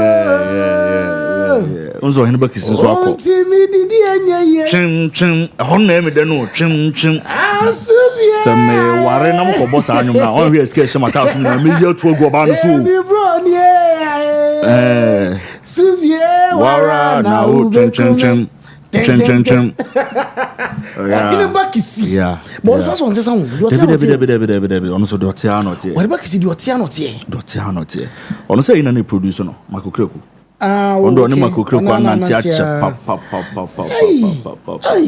ile bakisi Suzy Suzy ne de and I was Suzy now I'm funny style of music what's that Suzy or anybody see what style of music? The style of music, yes. ABC of love. But Suzy also a different beat. Or you're not Utia Utim or Shada and I just said me go off cry. Because any bibia and then style be or Shada could Papa so about yeah, Papa so Samsung Lumba Juma Wayama. I reach I can't some no. Kobe Adom for on your bonus some no. Kobe Adom for cinema no show white dear papa putting it no. Okay. Ubia ba some corona no catch no. Especially politicians. Oh, here na what is it? Anya kono so parent no. Also they already take ba ko o se do twum koy. Your papa do twum koy. Your papa ni oh, on my tunefo. Hype man adwuma no. Ene ahwo adwuma no. Ye obi a onkosu atwi ni. Said you graduate so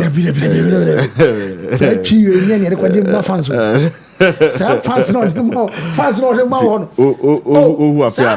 yes apia no on quite training no man tell massa said you see papa no kwabit no pom yan titi o jete wona ana papa bi no so kubun ko to yo so ya pogo de so minis kan ko hanan no who's that video? Debut. Because major hey. Nana kwa duro. So no, I say back in the day. On an affiliate Lumba. Me gas. And Lumba na mu gas. Lumba na mu gas. Wait, so no so na so hona no unfortunate. So na filling gas man. Bobo ko for fill gas amon to no so no one way. So no oh yeah. Ghana for pa ye hwechiri ye refi we ye hwechira mo Buffalo soja kwa na Buffalo ho Buffalo Hana. Yes, Musa manager. Yes, Musa manager. Yes, Musa Buffalo Hana. Buffalo Nuro. Buffalo. You know Buffalo. Who said, "Oh, Hana say Bisa." I'm a Uga. One of the manager. Menjase. Buffalo the manager. I'm a Uga say. Hey, what's it?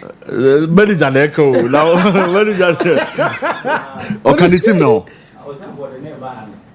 Yes, what the manager me uga. I call me uga, and then the better rhyme when you want. Better rhyme. And the uga it's me say me call Medina again, Medina. Oh, cheddar. This is nice. On the babo in the koyana. Akatani ana Roman father Kusiano. E yinso akọ make Roman father Dana Samwa. Dana Samwa ko. Oh. Dana Samwa ko. E na mo gira Roman father ko so sa. Se Dana Samwa do no na wa agro. Un se Roman father wo nkofo bi ono mu di agro kasa wo Kumchacha. Dana Samwa Kumchacha. There is this man also peace. Okay. Oh, agrobi onu omudi. Aha, ni adi nche sa side on this one tell say one here. Oh, yeah, but you say na ni bless. So that na someone so say Roman father manager no. No, osuro. Osuro three. That's somebody. But Roman father supremo oh yeah. Star be one so. Favor. Unse or that kind of favor. Yes. Or favor. I'm penning 42 to me who no. No more say branty we me na ye dwuma bia. Ebe ye. The crime ma me akua donko. What's the name say? Kwanya Tobinku. So on. But it's will be as your program on the type MC. On yes.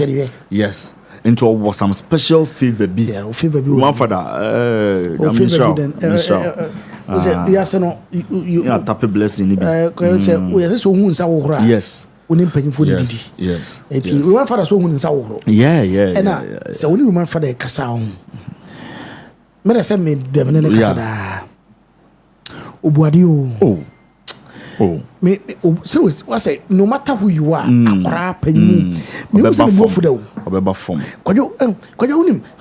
Na what you say asem o can bo. Yeah. But who say bo? Yeah. And he's always so calm, always so what's panyin for person. And he's so down to earth. Fantastic. I'm brasser ni pa ko baby bebre o. I'm brasser du bewura. E baby doors bi ama wa. Won na nwene ho da. Say e baby sa doors na mo. I'm brasser bi doors. Roman father for president. Roman father for president. I'm the FIA advice. FIA sure. I advice. Akusia Japan. Yes. Akusia Soko. After so many years, still now the flat tummy now but taking. On the Lumba move, no, the two Lumba move, no, the two more simple. At this age, now still now. No, younger sister, Benson, Stephen Benson. Still young. A woman ginseng. Who's a nipa bi on my son on say. Yes. Yame bomb. And I so fun loving. Oh yes. Mo bi how you how. Debi. Sometimes Charlie, I drink really bebre na kra ne kum nipa no. The bia na drink ni po bitu ya se ni target so obesi fie 10. Obeda hen. One building kra obeda mu say. Debi obeda be foforo. One building na kra no kwakwe. Ye one room wa. One room kra obeda hen. Oh, sometimes yani to stress my home. Yeah. Yani to stress my home. Yani to rabona say nyoma ba ko yenu bia. Nyoma be brain to pressure mount. To nyoma ya no na to pressure mount. As long as you common level. They like kondo bia timi to. Yeah. Obi utimi obi here bia utimi ya do yema. Yeah. Wo ba bia do betimi uti ato. Ye tuka ko bia utimi ko bi. Yeah. Dia tebim kwagu.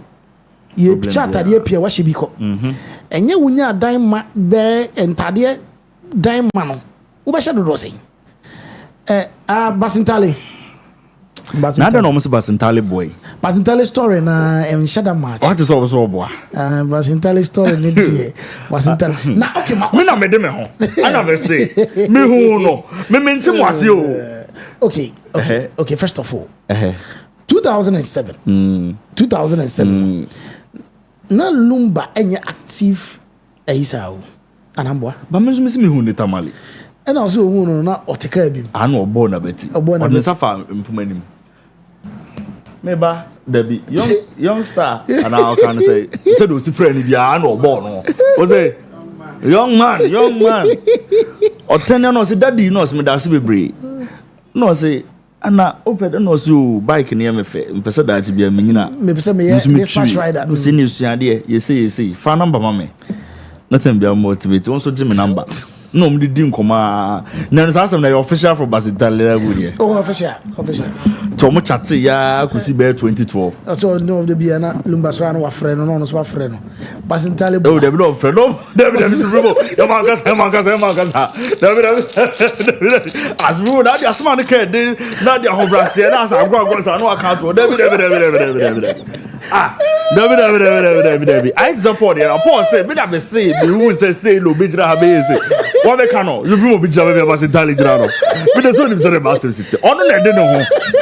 Afei na mobeka sa na 2007 no JSS ana afei na no we JSS ana sa time no no ani phone o be don say no phone na no ani phone me na so na Lumba din kobo Basitale boa boa de bia no mo say on sa money motivational message so friend de bia no mo say motivational message me dofo nyame be ye kwa kuma tu yem Basitale boa David so people David and I was over prove but mentiase Basitale senka wako chia Lumba is an icon to me kofie kwa chia busia na kaye den also a craft system didn't call right day moto no e de call yen you don't need to give us any excuse David Supreme won say anyone say me kwa chia kwagu entisie no me do Lumba Supreme so bia the story about won say makokre ko do story about appeatus yes na owo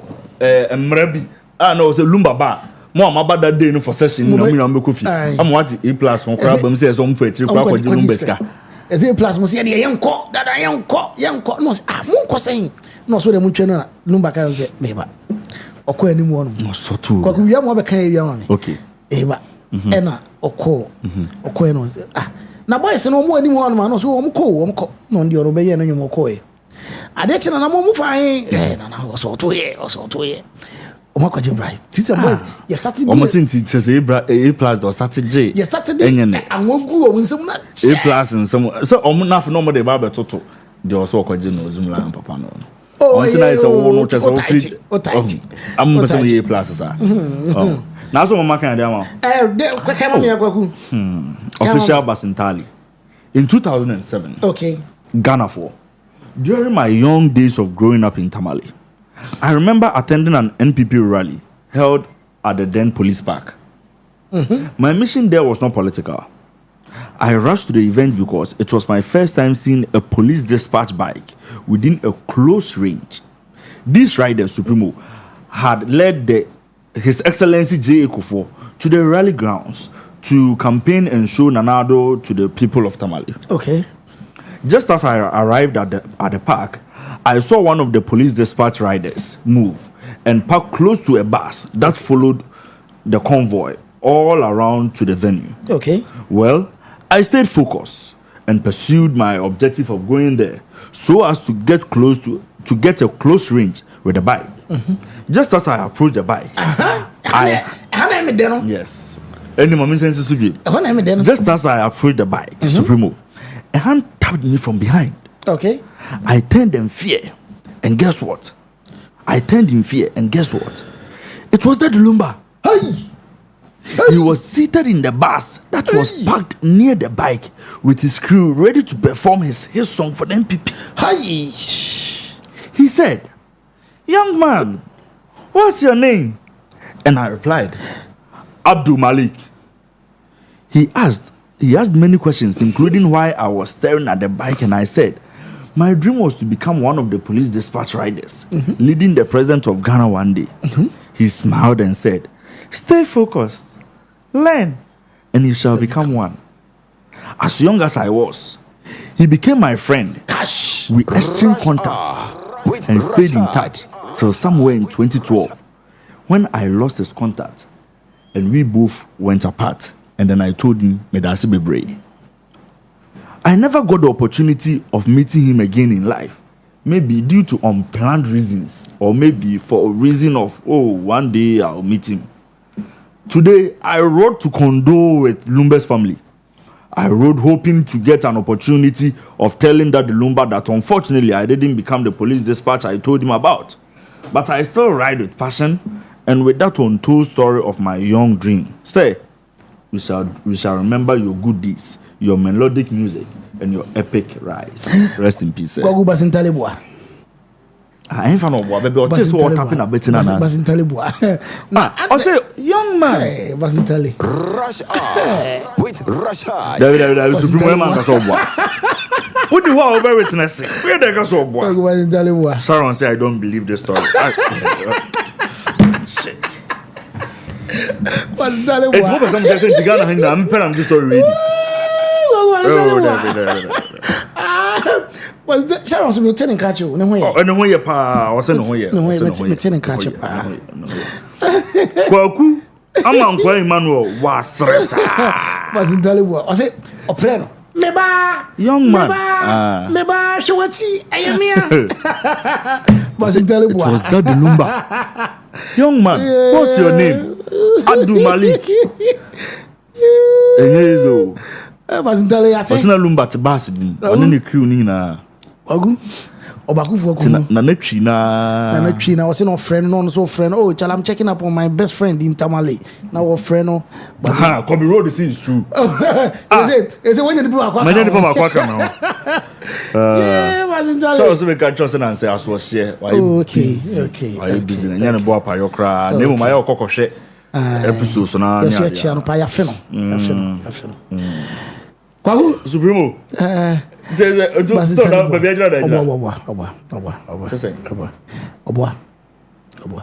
the people here. Do go was oh, yeah, man. Some have me. Ebi ni pa corona na opera no catch and say no Lumba. Anoche Supremo. Yes. Anoche Supremo so no Lumba say. Enya dia Lumba de better akabu. Bas busa so de kwa for bo. No we no. Wow. But even 2007 as I'm now working. First of all, 2007 NP4 no more started a campaign. So was not sorry. President Kofo. But President Kofo. I never made music for President Kofo. The was not President Kofo. Baby hina na do achre. Tamale. Ay akwa in the story dear. What you say? So Sata do na oba your way there to do be hina na do achre Tamale for. Nti na senior man on so ne team ne boba asem omo twe. Kwakwa boa na me de. Nti kansa na do be baro. But na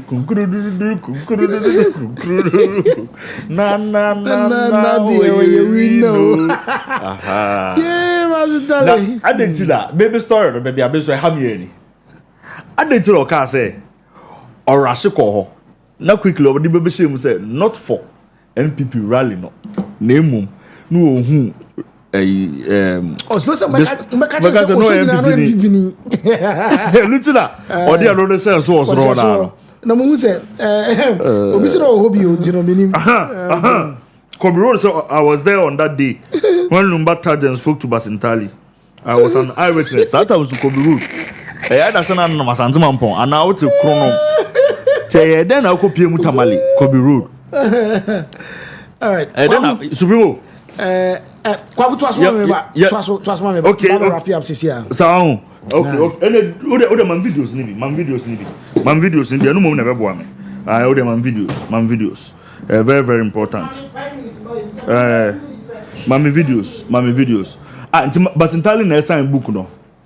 Book we na kum chacha ko sign wo mo say no. I don't know am yes ah. Ghana mo kan bi na doda kum chacha no ye ya no. Because mo kan na na kum chacha ano ye ya no because adie ya Basintali enu bi na kum chacha akwakoye. Now don't you choose that. Almost a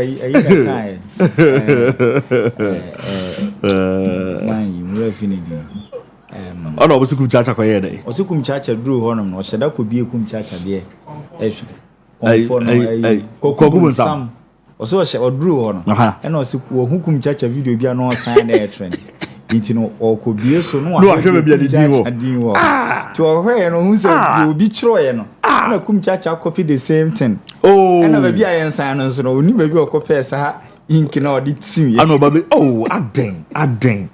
Adom chacha we kan no be ko be Adom na mo ye sa we time ana hwan banana do ba no we ba onu kwa na party dey say freedom cheda the party no the movement no say na movement o na nya party freedom ho cinema we na kobo wo bi na the bodyguard no and on there some set no trinity by you so ya dey o Hajia for real. Yes. Hajia for real. So I call. Yes. They only say video no. Oni e fi odo. Na don't know say fi odo papa no lumba. Say mze you know picture be trend. Na I say akra bi gina. Na you know say e fi odo pa. So mo for start is all more the agenda. Omo se Canada da for baby mama bi no ne so jago. Abe kan wo TikTok da say ne real father e lumba. As our grown son TikTok. Okay, on say agro ne ade. Ntin ko for fan serious. For fan serious. Nti owu ye no mo pop by. Say no no abechi. Some just almost say Canada Japan baby mama bi no.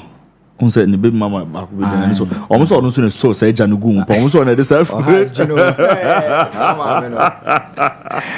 Omo so no so say ja no gu mo papa. On Kennedy be president. I not to say musicians ni bi. Ba ko mre fini di. Ebi mo so through interview ni ade keka say I that Lumba deserve state barrier bia. Okay, eno no. Tetephone bi no. Tetephone bi. Okay, say eno no. E dey no mo dey kasa. Well, I'm a Ghana phone bi adwa somebody ahoya na. So obi a won reason. Media na me tell say mo ye no state barrier. Ebe ye too atame state barrier on state is here. Ebe ye too official professional. Say to the state barrier. Madam I say wintimi ma ho. To the state barrier. But boys no so per se. Ndo gum ti say himfo yie no. Okay. Unya ba bi mfa. Okay. Utu na ya we bi gina, utu na obi gina ho. Ni etwa bi. Ni ye do dey but state barrier anti nko yo. What you say? Yeah. No need problem. Omo sanko for no nya botre. Omo no time beba. They don't say you main one we are. You ever quite no bushing. Oh, there be state barrier and the na be me no. State barrier and the they appreciate keke. Na hana say what elande you know. Say what because no know the who AC scan no one there. Scan no. The cash only that the music video bi ana. There be only no music. If you that kata no ho. Ana we nya fiodo we ho efia oni efia nocturnal mum na koy na nya fiodo da na nya fiodo efia nocturnal so no mo ben pa wo hwe ne sa ba ben oh ka o sa Dubai but Ghana for so mu nyon se o ma ya ama lady ni sene na ya dwen se bi oba ne come back ne be gidigidi no Ghana as Ghana for accept no dem enya Ghana for na accept no I think say oba no or try so test no and you know the name ne buy name no the buy no bia o say do besifa ebi bitima ka say bantem do ebi nso bitima ka say but I feel say what na say e hwa de obesa aba back so discover shame say or the name ne ba be hwe say the Ghana for besi react ono a see enim do a business woman or a musician or so movie obetimi aye or so stay behind and so no pushing ko for the omo obetimi aye I feel say obeba back na enya ine ekuta ne say hyper yes if you don't if you order oh nice if you order come on no ho fa pa no me fa papa if you order na if you order anye this dey haja for home come yes any if you order support na if you order send yaka wan say o mo say papa no there send there if you don't made a mistake, so okay, say first of all, you Nippon Bab on Timber catch or Akaka. Now will be the teams all now, papa. Okay, and then according to reports, no Lumba Fred, why but you were kind of offer said no stop it. Yes, sir. Yes, it's not supreme. Yeah. One mamma Tiama can't you be? I said Lumba catch or say Entessa. Wako so mama fo aka we mama fo buso kana afi na beka say me kro ofre me ka kire me say ntesa o we za wanya de and that is the other side of Lumba na nkofo nti ase no nti say ana bia na nkofo kan say edin so no obefeki nti wa meka ho asema na enim no ana oye major program bi ana oba na obe ha gina unse Lumba no duru bia afi o mfiti obe mo ho say ka kire say o mpenipa ba no ne nso nenim koma onu adi wodem di a kire say it's information now una adika na spread because already they said is booming no men pese e beto aso and then you catch or say don't do that. We say pain. We say pain. Now feeling where we know.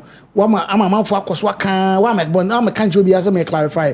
What you know we am for so can as in because me could our friend me catch him is in this clarify so keep it if you order item say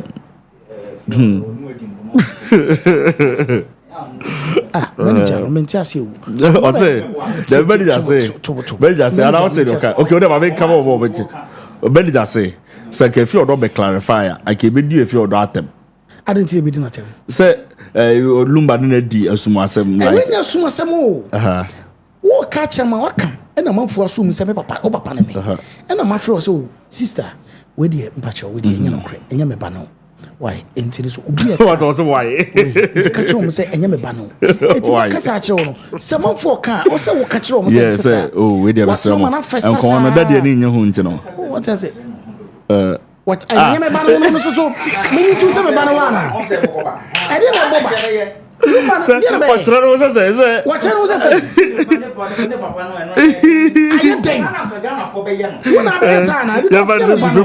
Okay, everybody says Supreme. Everybody says the B. Everybody says Supreme. Showboy. Yep. Oh, Showboy. No, the Mama Freeman so neto. Oh. Listen, Showboy relationship with Lumba na dey. And now the boy. You who Showboy say that. Ma enya mami na wo no Showboy fie ho na Yura ko Showboy fie ho na ogina mu sa chiame na no e ono aho. What pa ono. Oh. Boy to. Oh. Debi I just otu e na Emma I just otu. Charger. I just otu charger na sabra charger na do we na show.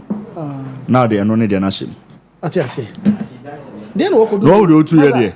Now they no ko do. Charger na white o. Oh, Showboy. Oni Mama Freeman susu. Na who do teacher ho twe no kon hwede yekoso no. Never sent. Ono so another say cause trouble. And no me say, mommy nyina yenko, dey say yenkwan. Mahama bai, onyes kan fa kan papa. Da bi na never sent o. Na ya weja. Henry. Henry so si hat no. Jerry. Eyi le mbusaro speaker. And the mbusaro said that says why absent or say committee bi so dey no see the photo. Na ya total lorry fable when you just law we o so mo se du ba bi obudi agwa kakra. Speaker no so ewo enye speaker ankasa o.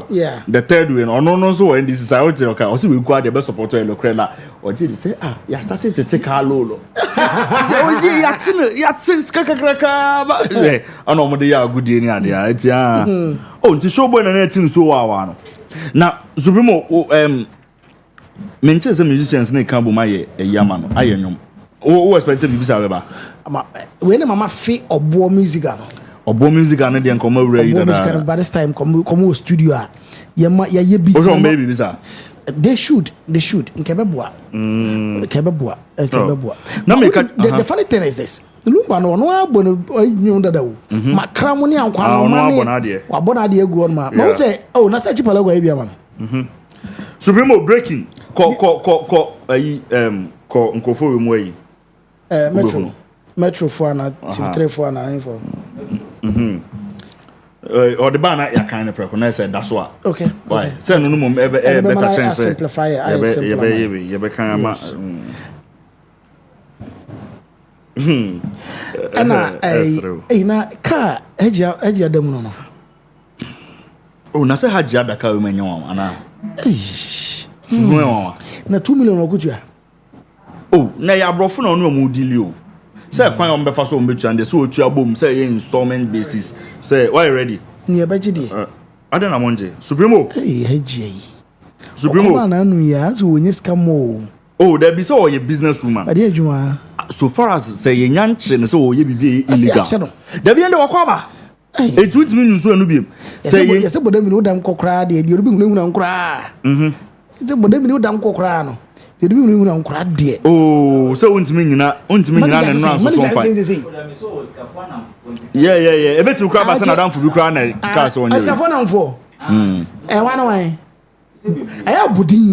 okay yemfa ni say say to say bia ne ebia manager e wo hai ebia manager kwa do me pe we dabi me ye dia besi so me ye dia ba besi so ento na toma no on toy oh be media so me ko be yemfa ne se bia manager kwa do gobe na o ADB ho no nanka wadaro ma okonko yesi ase o so wene ye fast tobra se de be kra abakwa ko jamba bia se nse hwe me fa agenda bi anto so I say okoba yi na fi no discuss mo David den wo hunu no how many times Hajia for by how many times wo hunu oba ya fi no party David Hajia no David Hajia den no party da do Hajia ba ekwen se dan hunu kana me feel say nka nipa David wo de me ka Hajia ba yen se dan se wo de obi ye de se kwaku se wo de ka fa video nto some choma de okay try ono ane da so I was say se wo de ka yen kwotena twoba anya yi na mwema me fa kin ko cheche nam so obi anso nka se Hajia de ka why na be ka se Hajia de wo de America foka why ye ho adwuma enya na no wo serve I don't know na tell America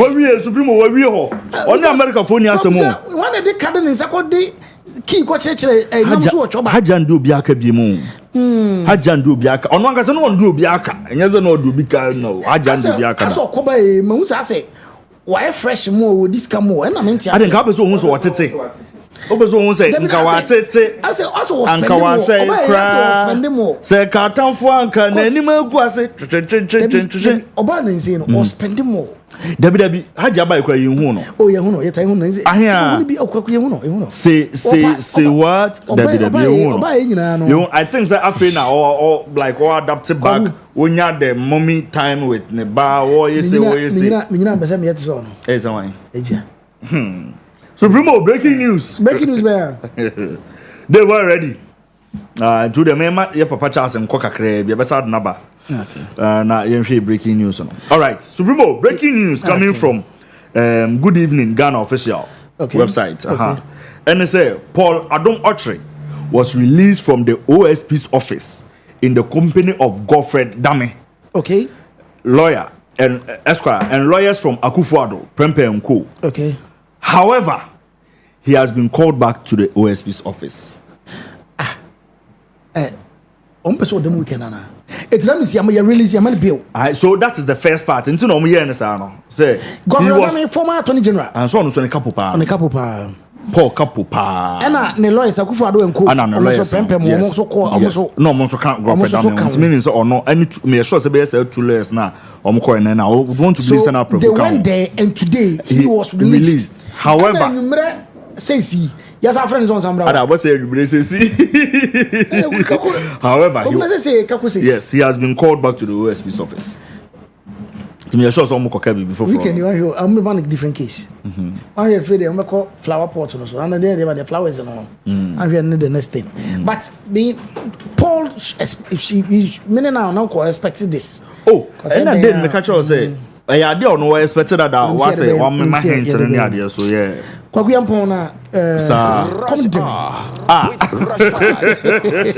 Rush Hour for one first room with Piama me and then Friday no come to me I know did and so e come 3 days in community e do bi me fa Piama me and I said the one power with my kasa come do the next come do one power kasa come do the next come do Mr. Mo bi me fa supreme Piama me obi me fa supreme Piama me obi me fa me chairman Piama me na come to me enti abusuafo ye bedo obi bi ase and what birthday wish on I think it's 1 or 2 right there be ase 2 okay me okay one yes I one mama wish you mama nyane quick na me di ne Sunday o nkwaku me o na so wo be I am the video we be send over no ahwe o favorite presenter yeah no ye interesting interviews e wo say so Lawson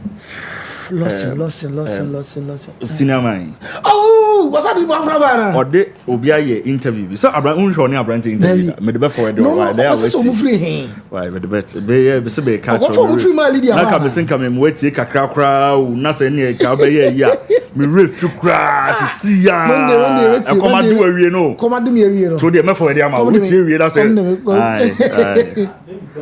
ai Supremo Mrs. Patience Odame Tiwa. Mrs. Patience Odame Tiwa. Yes. Mrs. Patience Where a special way from the husband. Oh. Mr. Richie. What's that? We a special one. Special one. What's that? Was say baby. Kwaku. Richie started was say baby. So the one got so we busa na sembia de. Ya na wa for me. So the one got so we busa na sembia. What was we busa wasem. Okay. Boss we do be cancel na chiro. Patience eya wa ukunu Richie. O say men kan che o say odododo. O say men kan che o say e free say wo ba na kwami this few years ya ba na kwami no. Ama otoda wotimi dadwun bi say how e dey no wotimi anyina beduru say with nobody like you. Angel like you e wona brabo. O say men kan che o say odododo. O say de wo yemani bia so nani. Which is say what o so a na was sorry. Yakaso oba mu ba ni. Which is men kan che o say afin wo mu say worry oba. Waso wona samini hwe wo de boss anyom no. Waso worry oba. Waso odododo. Odododo. Na ne do na say odosi bontin. Enye susan do. Enye susan do. Enye susan do. Waso wo de yon kanche men kanche wo say nyame nhyirawo. Na omma nkwatenten ahoden wo. Wo say ono obade no ommo ho ban ma no. Onyi yare bi amfiri wakwam. No fa na the protection, the divine protection into our brabo so. Wo say men kanche nyame say onhwe wo soma no. Na won hyira wo onfa mfiri adumu enkwa adumu ofrese nyame onti nanim kyira wo secrets bi ene mpaibo bi ede wakoma so ebia no nyame nyama wo hyira wo nsa no adwuma na ommo ho ban waso ono obade no enhwe wo so na ommo ho ban kwagu supremo Richie ka patience once a man. Yeah. What you want cry na I was seeing good. Richie ka patience once a man. Say, hey, patience wakwa ware. Yes. Na sana Richie so wakwa ware. Yes. Yes. Wasi nyame nhyirawo.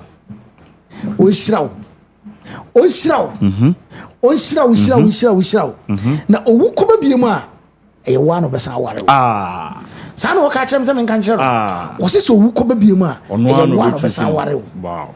Eti omo happy birthday. Nyame mo ho ban. Amen. Yamo happy birthday patience. God bless you. Amen. And bless you again. Amen. Babu Supremo. Yevensie. Yes. Yevensie na. Yes. Nyame ya duma Monday yeseshia. Yes. Eti first idea. Nyame enhwe obi asomaye na ahwe yie na akwaku drivers we say na bia we na no mo ekusu nyame hwe obi asomaye onhwe obi asomaye na dia dia ara obegina ama accounting dia dia video no on video we me wanna manager let him say David person oje adwuma David, yeah, Dave. Elder so jejuma. Okay. And I'm so jejuma ko jejuma ben ya. Yes ko fe mbo banku so mafa no. Adwuma. Na we banku. Banku no mo bo ne sa no. Anya dok no. Banku. Mole. And no say yes o David so jejuma. Mole. O James jejuma ko akokodi akwe banku. Okokoye officer. I'm to me phone adwuma.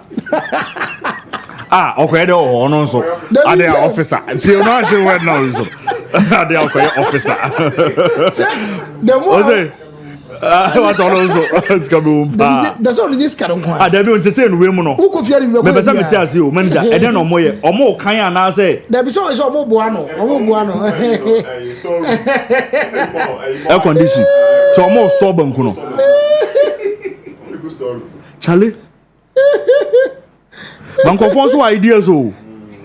Eti obo de gu na is I said dey gu fridge mu no. Ntu to another ko gu fridge mu. Hey, never wo. Me busama David akwa pe banku me mu bida. Na wo ani banku be di rokono.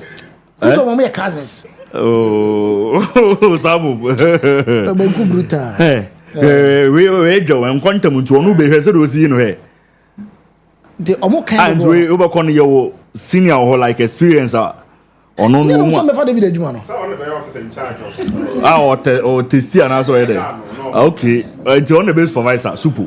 I was even see. Hey. But now Sokumio. Facia, Supremo Monday, Bishia. Yeah. Yedo BBS, Yamiadma Monday. BBS. YouTube, Facebook, Mommy, better than Yamimu Bibia Homai. Yedo BBS. Ebuja. Yesi and Yakramo. Yakramo. The best part of going home is family. Sit up. Hey, mommy, my wife is cooking something delicious. Well, here. Hot pepper sauce, spicy.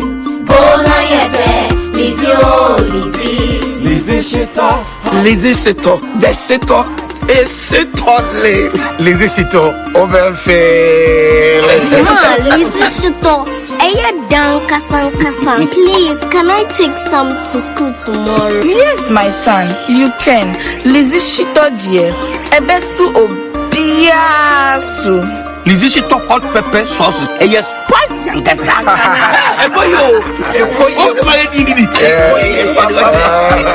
Lizzie Shito hot pepper sauce. Yes, spicy.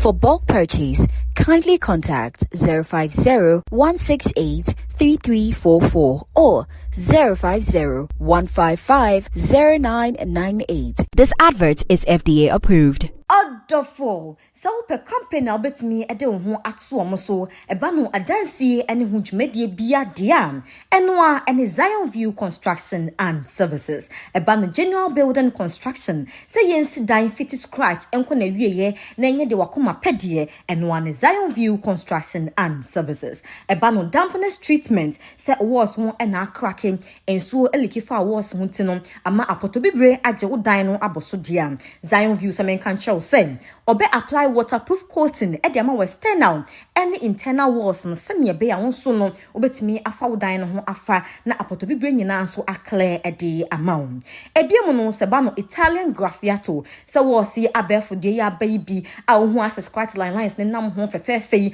eno so no omudi sa dwumade no kama stamped concrete for compound se wo pe concrete papa e de aya o compound a e be che na be san so aye fe e de amount dia fashion Zion View Construction and Services omo ensa ebano epoxy floor me pacha so pe epoxy floor papa o pe de beche e de amount o pe de hoho etunan e de sofia obeka se emom o floor si eyefe so o pe e de amount garage floors basement countertops and na sempo no o pe ne so commercial dwumede bia udi se bank bi na wusi restaurant bi na wusi hotel bi na wusi eno a ene Zion View Construction and Services so what Ghana anase amano no dia na o pe company a on be sofia no SSA dia me pacho for numbers we say 0543 123829 0543 123829 and I say 0249 711659 0249 711659 so we share Zion View Construction and Services BMUSUA obetimi akọ omo website so www.zionviewconstruction.com. Ladies and gentlemen, welcome to the Big Mama Cooking Show.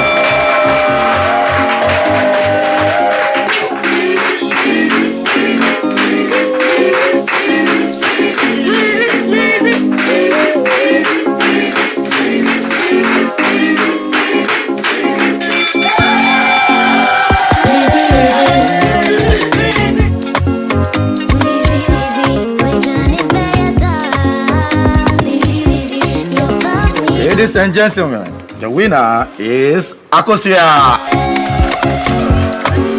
There you have it, people. Lizzie Tomato Mix makes for tasty and delicious. The secret to this winning meal, be it your abe, in katenkwan, in crack, wukontomre, wujollof, diani bia ube here tomato mix no. Kaise, Lizzie Tomato Mix makes food delicious. Can we eat?